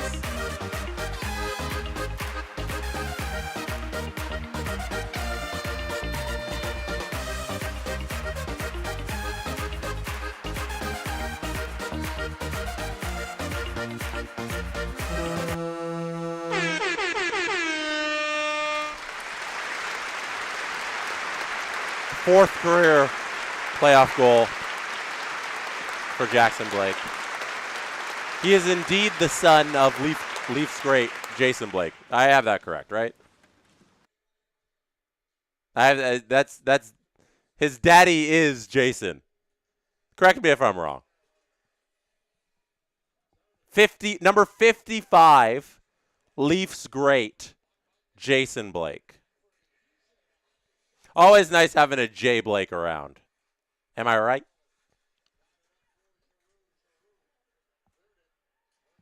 For a brief moment there, I believed. Yeah, Dakota says wanted to believe. Yeah, I also wanted to believe.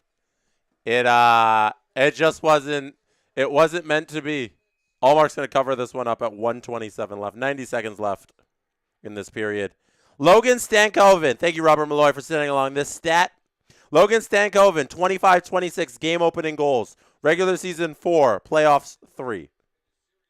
Logan Stankoven has 25%? No, more than that. 30% of the goals total, in the series. And he's factored in on 40% of the goals in this series or something. Probably do the math, but Logan Stankoven, I've already praised how much he's been in on everything in all 3 games in this series. He's been everywhere. He's had a fantastic series. It's you're gonna have a penalty here. Another power play opportunity for the Ottawa Senators. They have a chance to go 0 for 11. I think they've had 10 power play opportunities. They're 0 for. Martinick takes down Spence there behind the net. It's going to be tripping on Jordan Martinook. So here we go again. Here we go again. 2 minutes on the clock for the Ottawa Senators. We're only 1:18 left in this period, so we'll have a split power play opportunity if they don't score here before the end of the period. They are already 0 for 4 today. I believe 0 for 11 in the series. So it'd be 0 for 12 if they don't get this. We will see how it goes. It started off very poorly so far. They are behind their own net. Dylan Cousins is going to break this puck out. He's going to find Timmy Stutz, who's going to pass it off to Sanderson. They're going to come in offside. Typical Sens power play. Can't even enter the zone. Oh, jeez. All game long, the Hurricanes have not had a problem taking penalties because Ottawa is not capitalizing on anything here. We got 50 seconds left on the clock. 1:32 left in the power play. Face off in the neutral zone. One back by the Sens there. They're going to pass it over to Stützle, who takes care of business entering the zone. And they're going to immediately lose the puck as Jarvis is now going the other way. Short-handed. Jarvis, beautiful move. Backhand shot on Linus Ullmark, who makes the save. Short-handed chance there. Jarvis, beautiful stuff. Tkachuk can't find anyone to pass that puck to. Is going to lose it to Seth Jarvis, who's all over the ice, who sends it down to the other end. 15 seconds left here for the Sens. Typical Sens power play. Tkachuk here. Going to lose this puck again as he tries to pass it to anyone in a black uniform. The Boo Birds have come out at CTC for the effort that the Sens are putting up on these power plays. We are at the end of the second period. Oh, wow. There has not been a moment in this entire series that the Carolina Hurricanes have trailed on the scoreboard. For not 1 second have they trailed. And in this game, in the brief moments where we thought, could Ottawa? Could that? What? They actually capitalized on one of the many chances they've been given by Carolina. And less than a minute later, Jackson Blake says, I know who we are. We're the Hurricanes, and we are not going to let the Sens back into this thing. There are 20 minutes left for the Sens to save their season. I'm not going to pretend like the Sens can come back from a 3-0 series deficit to the Hurricanes. I don't think that's realistic. It's not must win because if they lose it, they still have another game to play. But it's must win up against doing the impossible. They need to get this game here. This third period has to be a third period that features a puck behind Frederik Andersen to at least tie it up. And if you're the Sens, you want at least 2 to win this thing. I don't know if you can trust extra time here. How are you feeling in the chat? What do you think about this game? If you're a Canes fan, are you celebrating? Are you rubbing your hands together, feeling all good?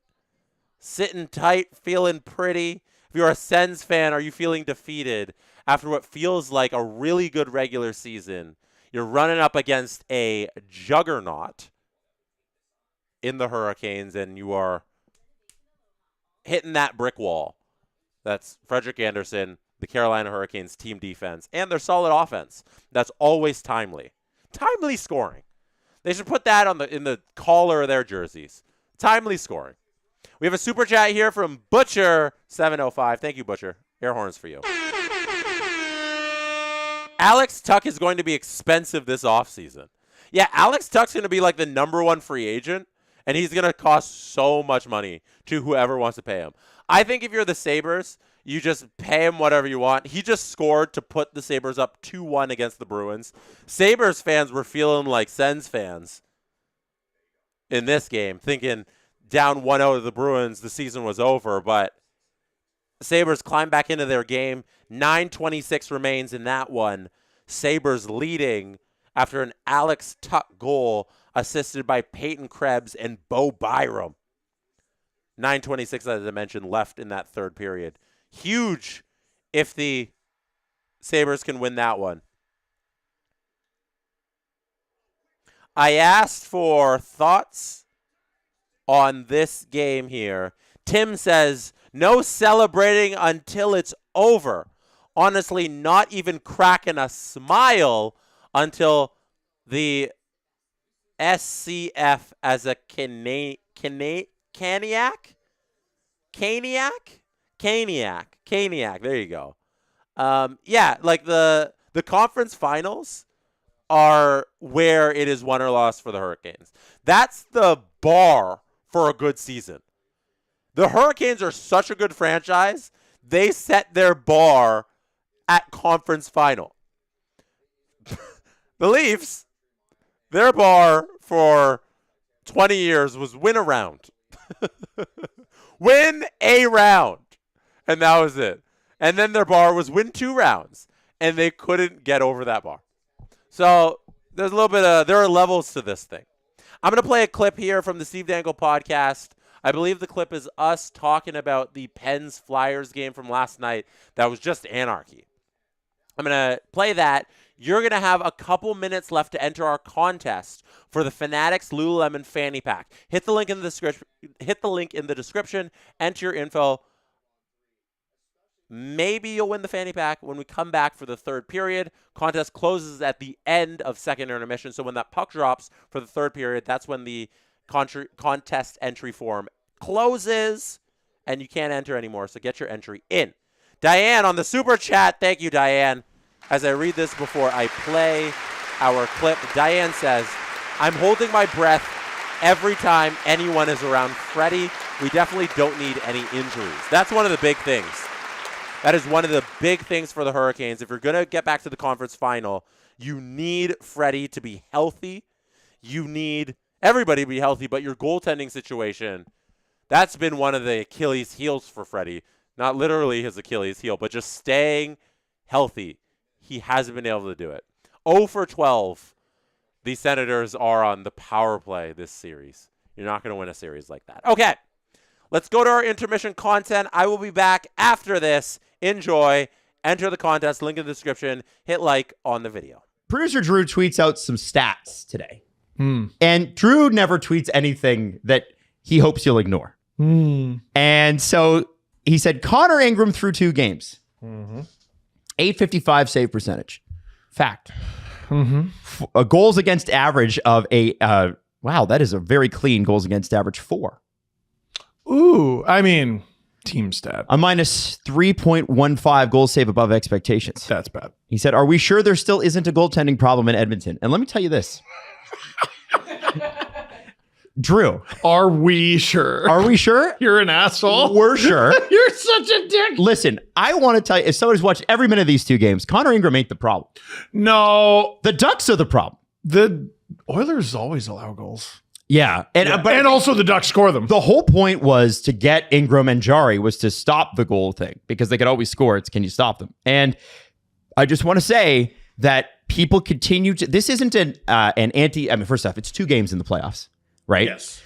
Second, this isn't an anti-Oilers thing. This is a Ducks are very good thing. I don't think people believe me when I say if Celebrini's number 1, Leo Carlsson will be number 2 in the next generation. And I put him above Bedard. He's that good. Wow. I do. Absolutely. Above Bedard. Absolutely above Bedard. He's amazing. Cutter Gauthier had a great goal last night. Beckett Seneca. Game winner. Yeah. Beckett Seneca, who was playing in the OHL last year, causing shit in front of the net. He's extremely tall. He's got a great shot, and he led rookies in scoring most of the season. I don't think people have quite grasped just how good this team is yet. If you were given 2 sentences to describe both teams, you would be convinced they were very alike, except the Ducks have a better goalie. Yeah, way better. Right? But I think it's not that Connor Ingram's been bad. And I think that's the key. No. Like, Dostal's going to win Veznas. That's where I put him. I think he's got a real shot. Lacomb's going to win Norris trophies. He looks real good. Like, we are underestimating the Ducks. They were a surprise at the beginning of the season. Sure. And they also didn't play very well down the stretch. Yeah.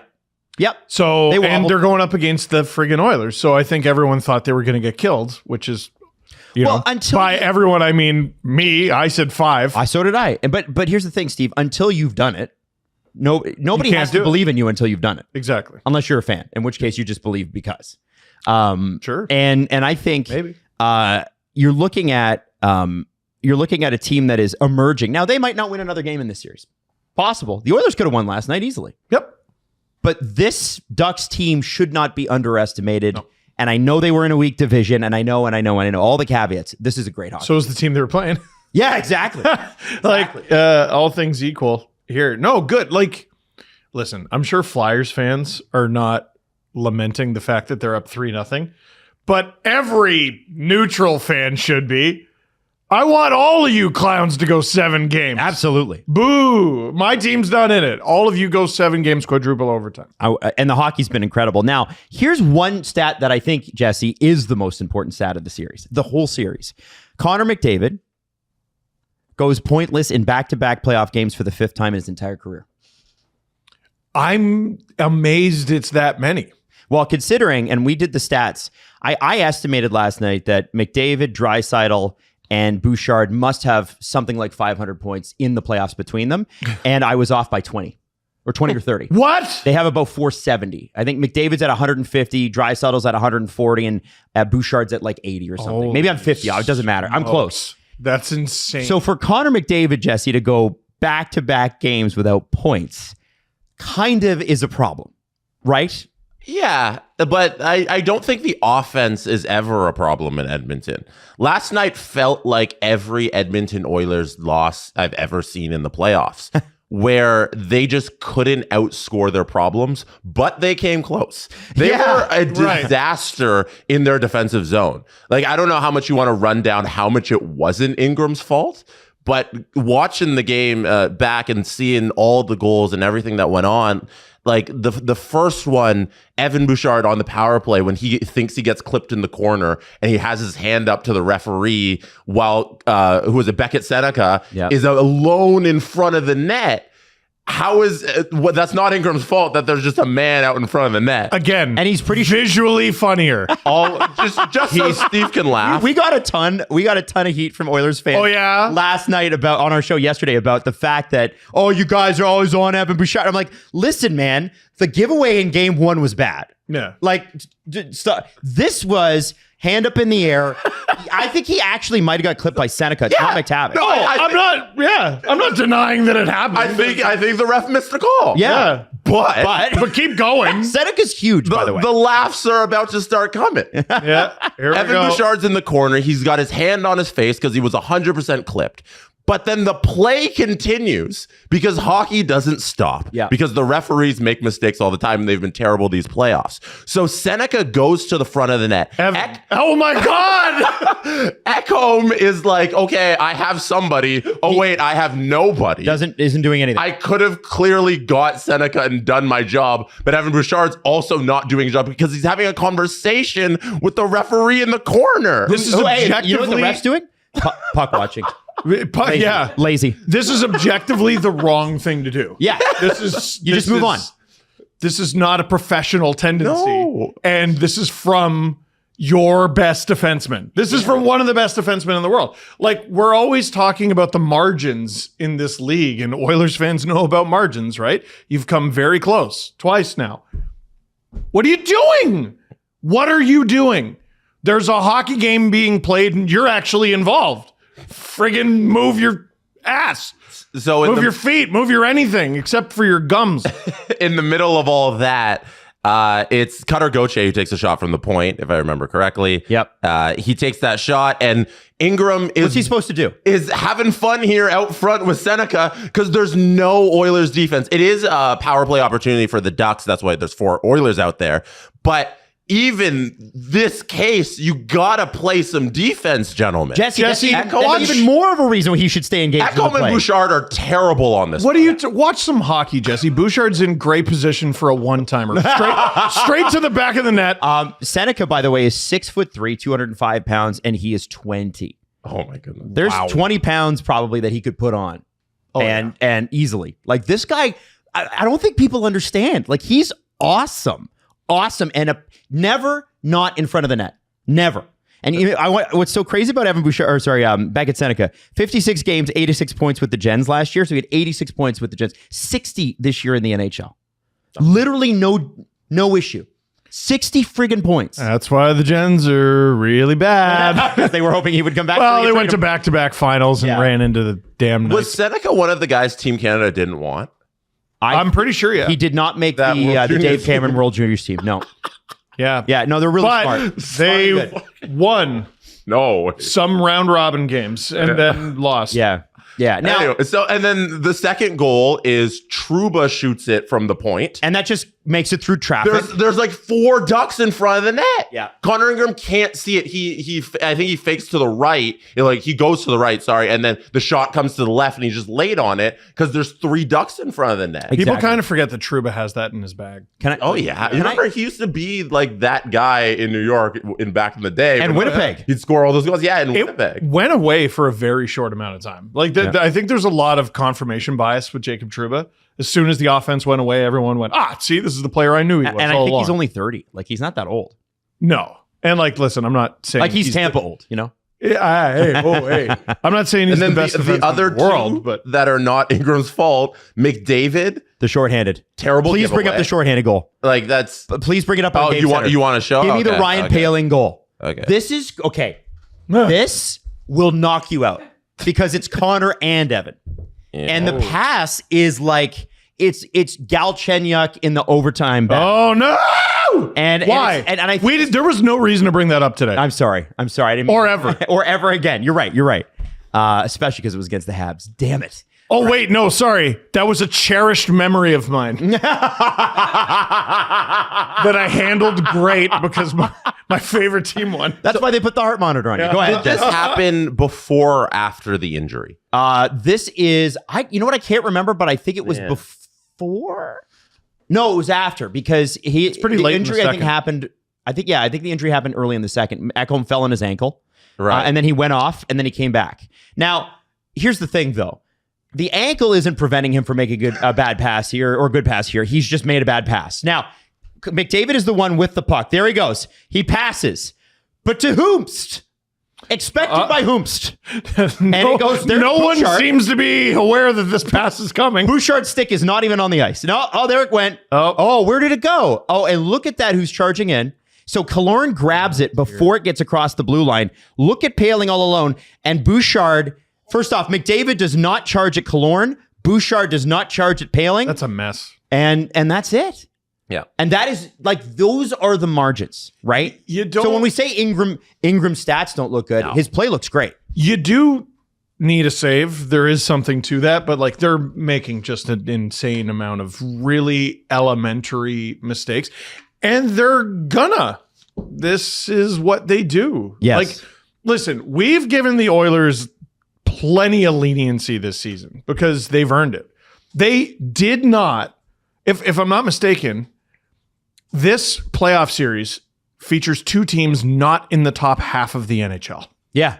It's a playoff series. Imperfect. Yeah. And how many people have the Oilers going through the West?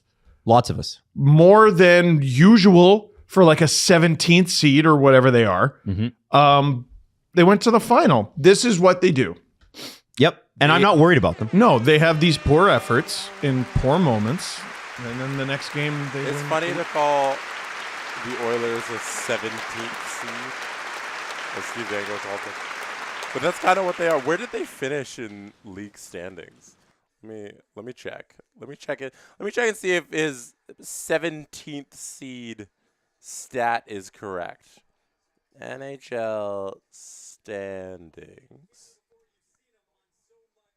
All right, league standings. Let's go by league, and we will see the Oilers finished 14th. They finished 14th, Steven. They're not the 17th seed. They are indeed the 14th seed in the league, which still isn't great, but yeah, not quite 17. So let's talk about this Sens guy who got sent to Taiwan. I'll bring this in. Hello, Sens I'll play fans. the video in a second for you. So the Sens have this fan. He's going to introduce himself. He makes music videos every time the Sens make the playoffs. And this year he did an Eminem song parody, and everybody hated it so much because it's cringe music, right? It's supposed to be cringe, and he made it so cringy. So the Sens collabed with him and sent him to Taiwan so that everybody would be happy about it. Let's play this video. It's really funny. Kyle Ivan here. I don't know if you can hear that. Hello, Sens fans. Kyle Ivan here. As you can see, Oh, wait. I I don't am in think Asia. everybody can hear it. This is not AI. puck I'm drop. actually here. Let me see if I can play this. I've been sent here No. by the Ottawa Senators organization. Is everybody because they wanted hearing me it? As far I away don't from think the it's coming Canadian Tire through. Center as possible before Game 3 tonight. As most of you know by now, I've become a bit of an internet celebrity. Oh, I over the don't past think week it's and coming not through. I can't hear it in my headphones. All right, I'll try it after. I'll try the first commercial break. I can't hear it in my headphones, so I'm unsure if it's coming through. Oh, that's all right. We'll try it at the first commercial break. Let me know if you could hear it. Oh, you could hear it? Oh, you could hear it. Thank you, chat. Okay, awesome. If you can hear it, that's fine. Then it's on my end, and I'm going to fix that. Now I know. Ottawa just did not do anything on that power play, as they have not done anything on every power play. So they are now 0 for 13 on the power play in this series. So Sanderson took a shot to the hand. He hasn't been back yet, right? I haven't.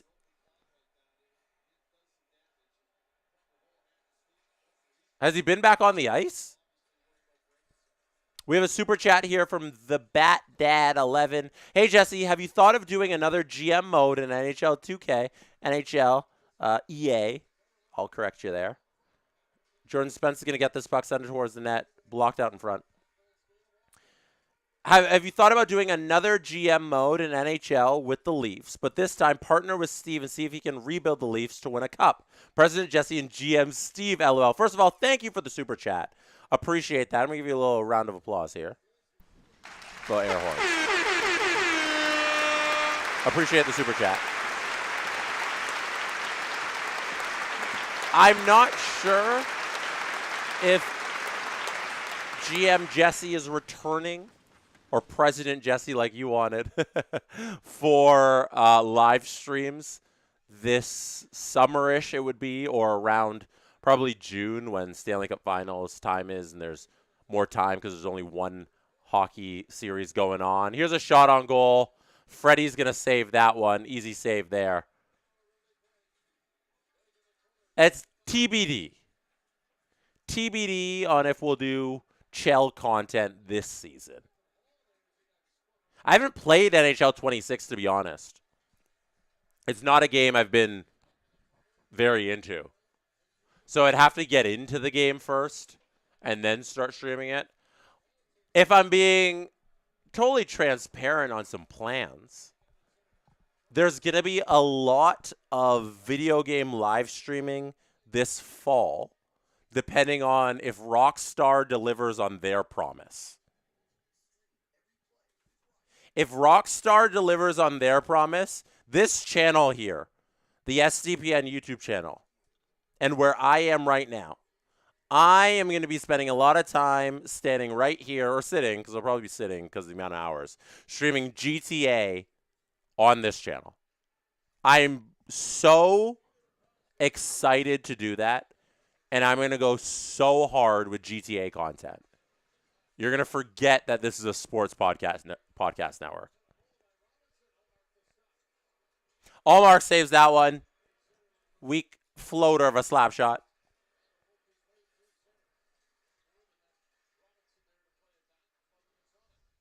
Hit like on this stream if you have not hit like. Hit subscribe on the channel if you have not subscribed. We're going to have an icing call here. Puck's going all the way down the other end, and we're going to have another draw.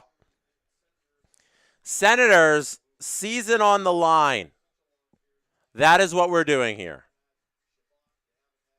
No Sanderson. He has not returned. Thank you, chat. No Sanderson. Got hit in the hand, and I assume there's some sort of brokey with his hand. Some sort of fracture, some sort of something. Else he'd be out there. Lot of injuries on D for the Senators. They've had so many injuries to the back end. And this is just another one, a long list of injuries to their defensemen that they've faced in the last chunk of this season. They had the Belleville Senators playing D for them in a game that they won because of an exceptional coaching job by Travis Green. But their team has been outplayed and outcoached this entire series. Here's Cousins coming on a rush. Cousins in the slot, making a move. Shoots it just over the net. Oh, Cousins, what a chance there. Just shoots. It gets a little too much air under that puck, and it goes right over Frederick Anderson. Icing now on the Senators there. Wow. Cousins with speed. Ridley Grigg gets knocked down, and Cousins takes that puck and sends it right to the net. He had the top of the cage, and he wasn't able to bury it. Oh, good chance there by Cousins. Dylan, that is. Denise says, when do we get Family Feud again? Family Feud, we played on SDP VIP. If you don't know what SDP VIP it is an extra episode of the Steve Dangle podcast that you get every single week. And on that episode, we talk about non-sports, non-hockey things. We go into other sports. We go into pop culture. And sometimes we have games night where we play video games. And one time we played Family Feud as a crew on the pod. It was so much fun. It is electric, but it is going to be a rare thing we do every couple months. So we did one around Christmas time, and I believe the next one should be scheduled for around... It'll be June or July. June or July is the next games night. So not next month, but the month after. I'm going to say June. June, we got a VIP games night. So Denise, watch out for that one. Sometime early June. We're going to do another Family Feud, maybe another game, a couple of them. It's going to be a blast.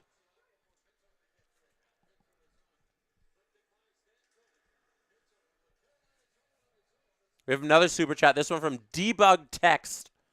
As Taylor Hall chases this puck in there, and he is going to come up with it. Nope. Play with a high stick. We're going to pause here to have a face-off. Another super chat. This one from Debug Text. Thank you, low confetti for Debug. And a member of the Dancing Animal Squad comes out. That is a dancing chick. Yeah. Yeah, that's what your super chat did. It says, why am I still 30 seconds behind paying for Sling?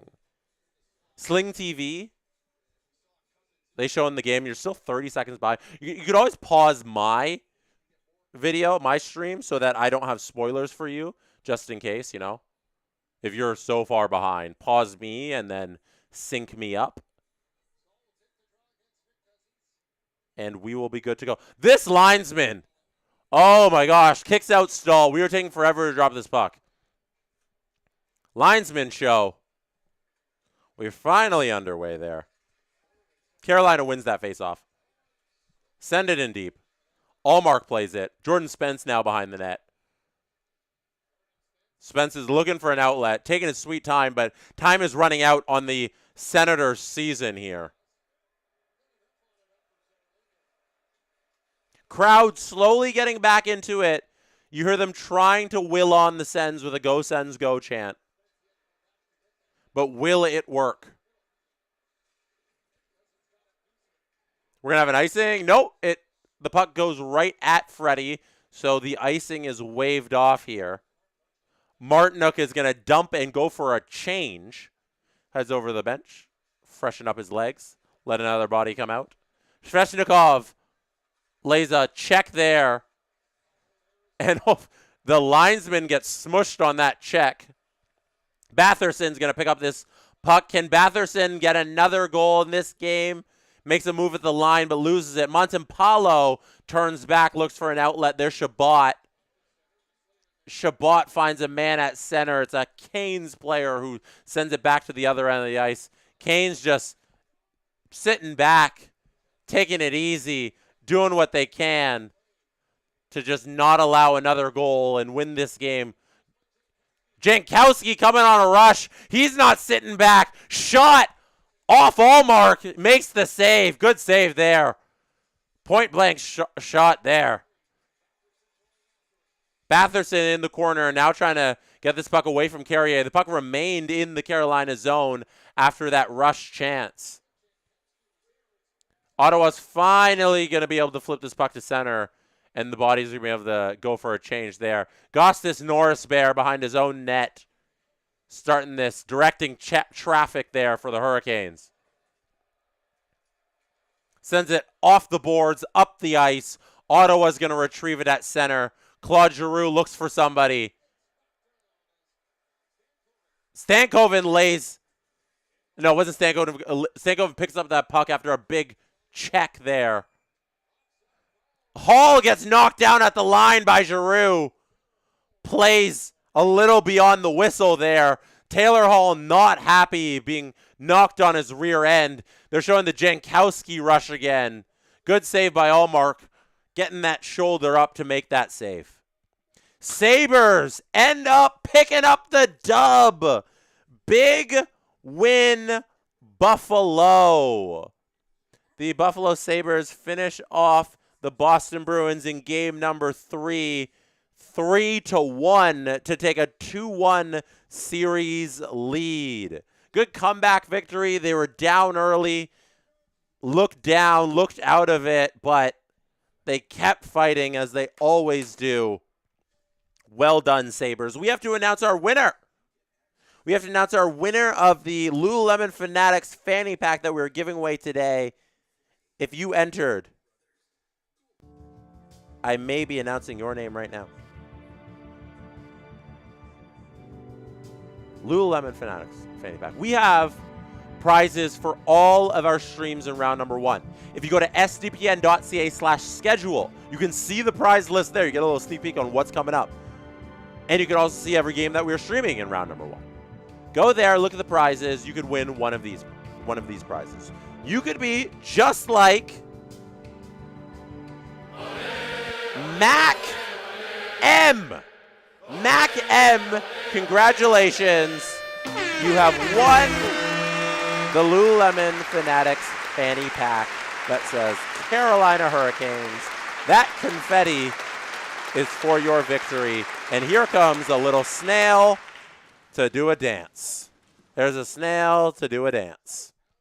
Super chat from Debug Text.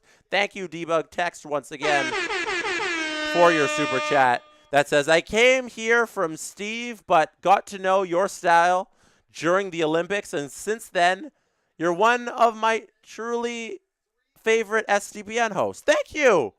That is very kind of you to say, Debug Text. I appreciate you tuning in. I appreciate your kind words. I appreciate everybody tuning in today. If you do enjoy this, all I ask is you hit like on the stream.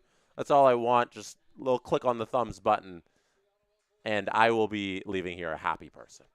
If you really want to support the channel, hit subscribe as well, as there's an icing here on the Senators, and the Boo Birds are out once again at Canadian Tire Center. Sens fans, you should be unhappy with this performance. You should be unhappy with the results of your team on the ice. Carolina is the better team right now. Give me a second for a water break. Face-off win by Carolina.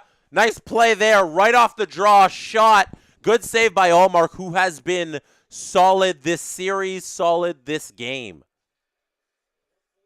His team has not been very helpful. Tkachuk, back to the point. Shot from distance off the backboards. Bounces out front. Ottawa can't bang it home. Oh, and they try and center it, and it leaves the zone. Uh-oh, Martinook's down on the ice. Looks like he is injured bad. I don't know if it was a collision, accidental, or what's going on there, but Martinook is down. Looks like he's grabbing his midsection. Uh-oh. This is going to be a call, or is it just a accidental run-in? What's going to be the penalty here? Rod Brindamore is not happy. He is yelling. A lot of gum in his mouth. I can see every inch of his gums. And he has actual gum in his mouth that he's chewing. So Stützle was behind the net. Tkachuk gets taken down in front. Oh, that is dirty stuff.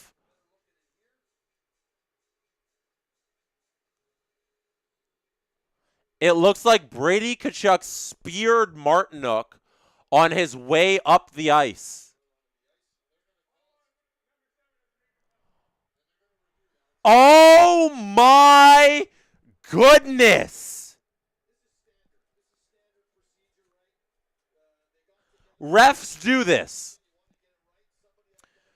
They do this. They call a major penalty. They call a major penalty so that they can look at it. They are worried about Tkachuk potentially spearing Martinook away from the play while they're both going up the ice. Well, Tkachuk's going up the ice. Martinook's actually coming back in the play. Did Martinook sell this? Or did Tkachuk actually tag him? Either way, Tkachuk, you can't do this with 11-14 left in your season. Not literally your season, because you're not up for elimination today. Okay. I don't think he gets him at all. It looks like a blow by. On the super zoomed in one, it looks like he doesn't touch him. Here's the call.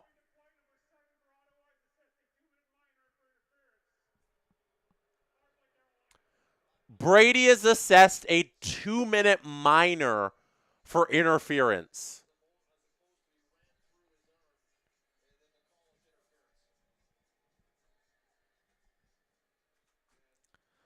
I don't know. Does he even touch him? I guess he touches his stick. And that's the call? Wow. That's tough. He barely touches him, right? That's what Mixed Heart Production says, barely, right? What a call at this juncture. Wow. Martinook sold it. Martinook sold it like crazy. But Brady, I guess, touched him? They probably have an angle that shows that he touched him.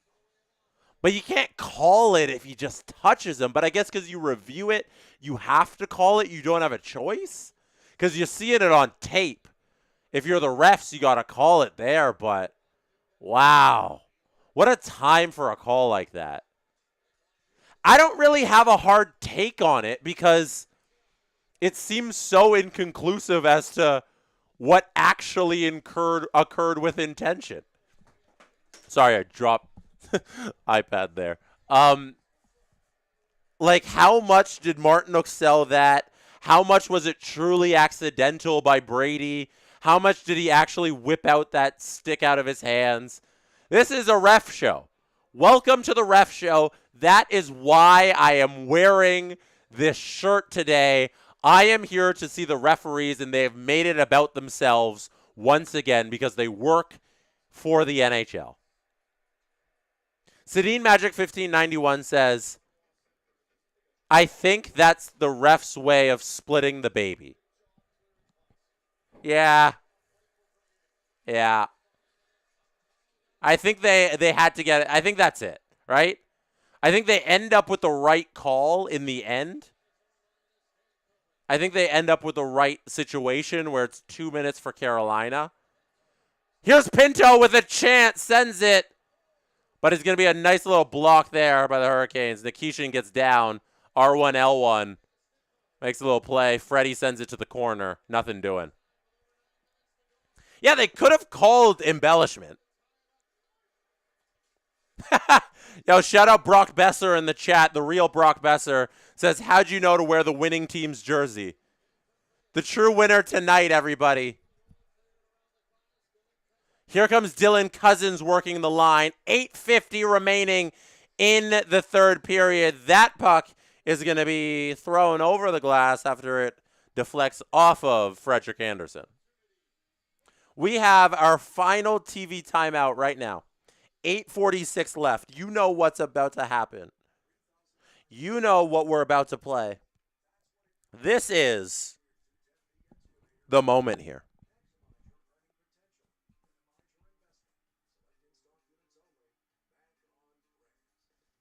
Net front presence says you can see Brady did it on purpose and immediately turns back in to try to get a rush. We've seen him do this before.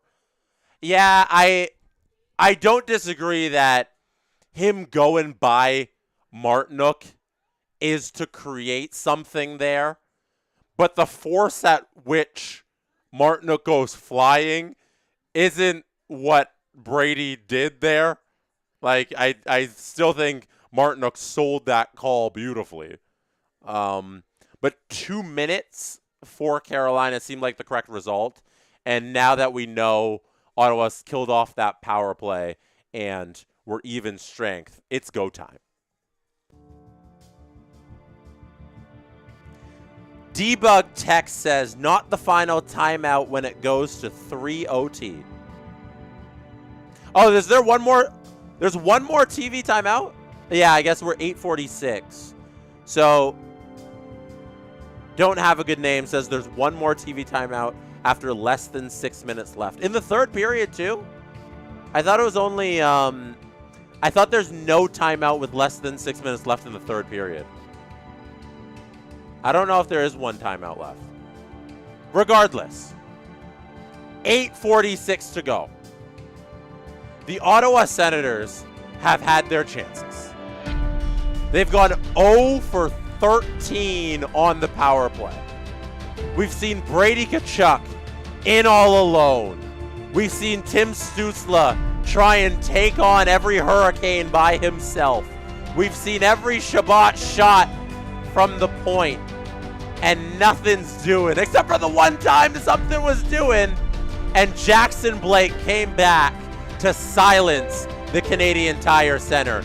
Now they are here with an opportunity to save their season and get back in this game, and they are pressuring hard, making it difficult on Freddie. That puck just squirts by the side of the net. This is the Ottawa Senators. You want to see if you are rooting for them to get a goal here. 30 seconds of ozone time does not result in a goal, but it was beautiful stuff offensively. We saw an extra pep in their step. We saw a couple of grade A chances right there. And you're going to need more of that in the final 8 here in order to get one in this series and get a goal here to extend this game. Cousins throws this puck in. Ottawa setting up. Cousins goes back in after Montemplalo feeds it back down.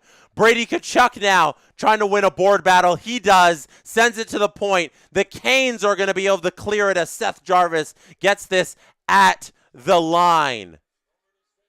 Svechnikov isn't able to keep control of that one. Montemplalo's going to get this over the red line, send it in. That's not a trip. That's called there as a Ottawa Senators player falls down. Shot sent to the slot. Too many bodies there. And it is Stanky in here as Stankoven comes on a rush. Sends one at Allmark. He makes a save. Puck drops down right in front of him. Keeps the play and the action going. Shabbat's going to take it. Shabbat hands it over to Cousins, who comes in.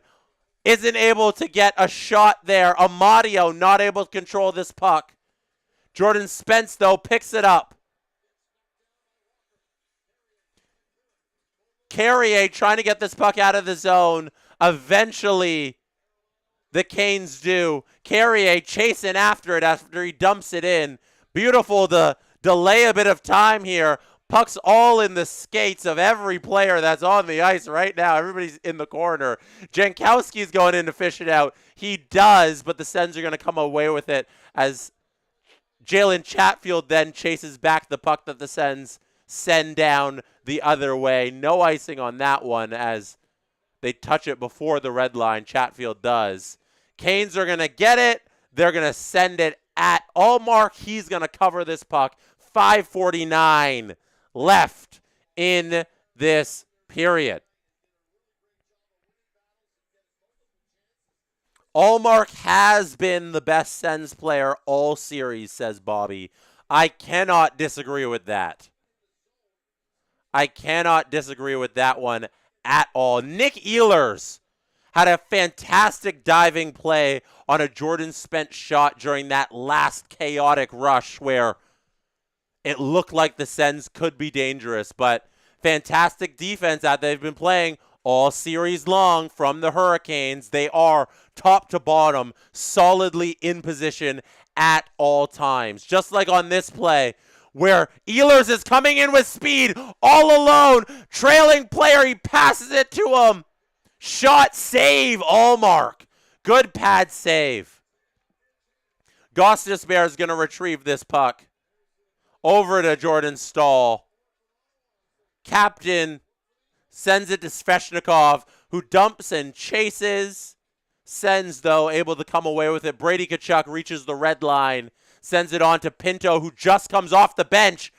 Enters, fires it at Freddie. Freddie's able to stop it. Another shot. Saved by Freddie. Sent into the corner. Puck goes around the other end. Aho chases it. Shabbat loses his stick. He's able to get one from a teammate.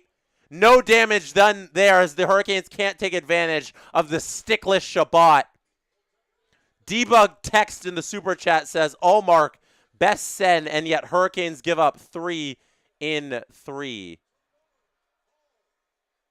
Turnover there. Hurricanes keep the puck in the zone. Not able to get a shot on goal there. I can't imagine they're looking to be too strong offensively here. Taylor Hall making a little dangle around the defenseman. No real threat there. Hurricanes are completely happy just to pass this puck around the zone, and that is what they are doing. Jackson Blake now sending it around the back up to the top for Slavin. Slavin sends it back down to Jackson Blake. Just keep playing with the puck, killing this time, Hurricanes. That's all you need to do here, as Ottawa can't get control of this puck. Chatfield to Slavin, passing it around, side of the net after that shot of Slavin, wide open. Can't get a shot there, as Omar couldn't find it. But nothing doing there. But the Hurricanes continue to pass the puck around and keep possession. They had more than 35 seconds of O-zone time. They go back to the neutral zone, go for a change, but keep possession. They now send it in deep, and the Sens finally get something going the other way, left to right on my television screen here. Behind the net, the Sens finally get there, send a puck on the goal, but it goes around the other end. Nick Ehlers picks it up.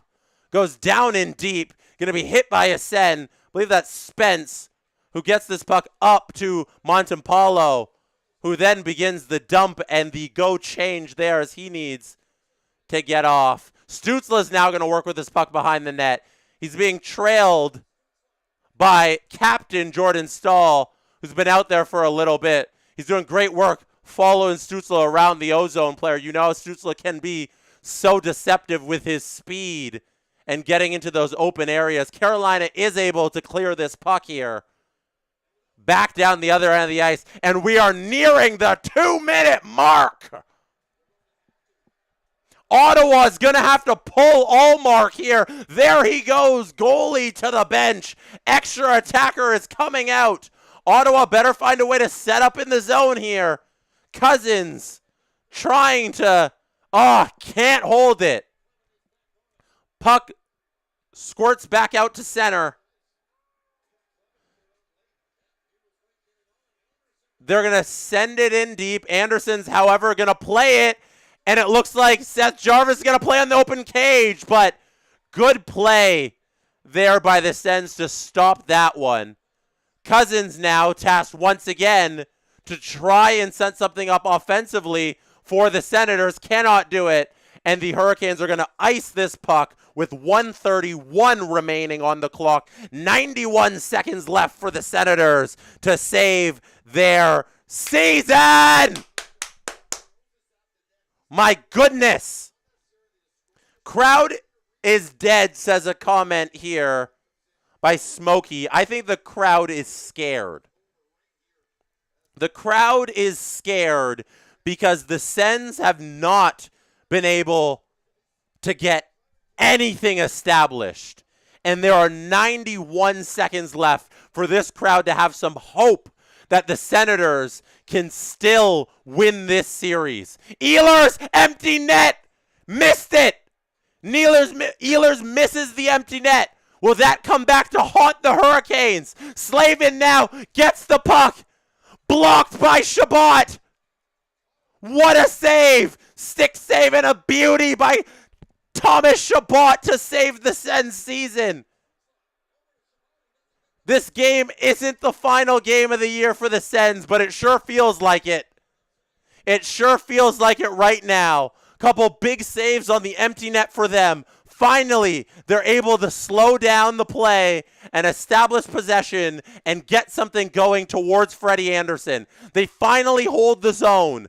They send it around the back, but nobody's there to play that puck along the boards and have a little puck battle. The Hurricanes come away with it. Aho comes in and he gets rocked by Stützle after the whistle after he comes in offside. Stützle no call after laying a huge hit on Aho after the whistle. Travis Green has to be looking to call a timeout here as his top players have been out there for a lot of time skating around trying to make something happen. Stützle put all of himself into Aho. My goodness. He's lucky there's nothing called there. Ehlers, he's going to see that open cage in his nightmares if Ottawa's able to generate some magic here with 30 seconds to go in this period. 34 seconds. Sorry, I'll reset the clock for you. It was running there during the timeout. 34 seconds there. We need magic at the Canadian Tire Center. Allmark has to go back into his net here because of where the faceoff will be. They can't risk an empty net and a faceoff win by Carolina and them icing the game. Ottawa's going to try and get something going here at 5-on-5 up the ice, then have the sixth attacker come off immediately if they can win this faceoff draw. They've been great in the draw. This is their season. Giroux's got to win it against Stahl. He does. We're started here. The final 30 seconds of this game. Ehlers heads back, is able to cut off that puck, make a little play on it, send it back to the neutral zone. The Sens, however, send it back down the other end of the ice. They're able to finally hold it at the blue line. Yes, 12 seconds. Giroux has it at the point, sends it towards the net. Too many bodies in front. It does not reach anybody. Canes get it. They send it down the length of the ice, and 1.3 seconds is all that's left in this game. And that is all that is left in the hopes and the dreams of Ottawa Senators fans in the Canadian Tire Center, in the chat right now, and Ottawa Senators fans around the world. As there's not even a shot on goal, with the net empty, with this opportunity here, pressuring down 1 goal in a desperation point in this series. The Sens lose the final face-off, and this is no longer about the Senators. It is about the team that have gone up 3-0 in this series. Mark it as a final scoreboard. There it is, 2-1. The Carolina Hurricanes win. Get that confetti on the screen. What a dominating performance by them. In every facet of this game, Carolina has looked strong. Doubters have been silenced if you did not believe in Frederik Andersen. I'm talking to you, Adam Wild. Anybody who doubted Freaky Save Freddy, where are you now? He's been stellar in these first 3 games, and he's been a large reason that this team is up 3-0. Team defense in front of him has been just as strong. The Sens can't get anything going, in large part because they can't finish the opportunities they do get. But the Carolina Hurricanes play Carolina Hurricanes hockey, and that is a strong, systemly sound defensive team that gets their opportunities in terms of shots on goal and is able to win these low-score games consistently, time in and time out. And special teams has been one of the biggest X factors as the Sens go 0 for 13 over the first 3 games of this series. They had that 5-on-3 opportunity that, considering the stakes at the time of that 5-on-3 that the Sens had for 91 seconds, that may have been one of the most disappointing 5-on-3s in the history of the Sens franchise. And that is all in part to the fantastic penalty killers of the Carolina Hurricanes. Congratulations, Carolina Hurricanes. Congratulations, Carolina Hurricanes fans. You have done a fantastic job in this series so far. I'm going to play the horn one more time for you. Well done. I hope everybody here enjoyed the time we have had together. Please thank Robert Malloy on your way out for modding this stream here tonight. Please like the video on your way out. You could have been anywhere in the world, but chose to be listening or watching here tonight, and I really appreciate you for that. I have a couple super chats I do need to read before we exit here for one final time tonight. Francois Labelle says, so the Sens are taking up the Leafs' mantle. Yeah, the Leafs have gone to where the Sens were for the previous, half decade and not making the playoffs, and now the Senators are where the Leafs were, which is not making it out of the first round. Thank you for the super chat, Francois Labrelle. I really appreciate it. We had another one from SLS98 that says, guess that Sen singer wasn't a curse. Yeah, the Sen singer they sent to Taiwan. I can play that for you before we exit, too. And, wow, David, I appreciate you very much. Thank you. Round of applause for you. Low confetti for you. $20 super chat. Holy moly. If we win the third round, will you guys give us some respect and start recognizing us? I'm about to throw on a Canes jersey any moment now. You guys are electric. You could easily win the Stanley Cup this year. In a field that is wide open in the East, Carolina looks like the best team. In a Western Conference where it's top heavy and it can be a gauntlet out of that division where you have Colorado, Dallas, and Minnesota, Carolina, you got to like your chances here coming out of the East and potentially winning a Stanley Cup. I think you guys got something special this year, David. Thank you for tuning in. Here is the video of the Sens guy that they sent to Taiwan. Hello, Sens fans. Watch and enjoy. Kyle Ivan here. As you can see, I am in Asia. This is not AI. I am actually here. I have been sent here by the Ottawa Senators organization because they wanted me as far away from the Canadian Tire Centre as possible before Game 3 tonight. As most of you know by now, I've become a bit of an internet celebrity over the past week, and not in a good way. A video that was intended to share my joy and passion for our team has instead backfired and unleashed a firestorm of negativity, turning me into the biggest Sens villain since Chris Kunitz. Many of you have blamed me for the goalposts, the crease clears, and the overall bad luck we have faced in the first two games. And upon further reflection, I think you're right. I realize now what I've done is wrong. It was wrong of me to put out another music video. It was wrong to film in front of the CTC without the team's blessing. And it was wrong of me to unleash this string of bad luck on our favorite team.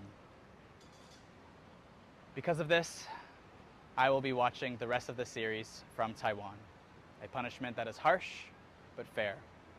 I'm hoping this will help change the outcome of the rest of the series for the Sens. So from the other side of the world, go Sens, go. Sens fans, I'm sorry. It didn't work. It didn't work. You sent him all the way to Taiwan, and it still didn't work. Unfortunately, you are down 3-0 in this series. Unfortunately, you do lose 2-1 tonight. I'll be back Saturday, 3 p.m. Eastern time for game number 4 of this series. Hit up sdpn.ca/schedule if you want all of our stream schedule. I will see you then. David, keeping me here with another super chat that says, by the way, love you guys and the Leafs too. My Carolina family roots for y'all. Roots for y'all too. Much love. Thank you, David. What a great way to go out. Appreciate you, David. I appreciate all of you here tonight. That's it. I don't know if I can say goodbye one more time, but that's it. All right. Shout out Robert. Thank Robert. Thank you, Robert. Good night from Toronto.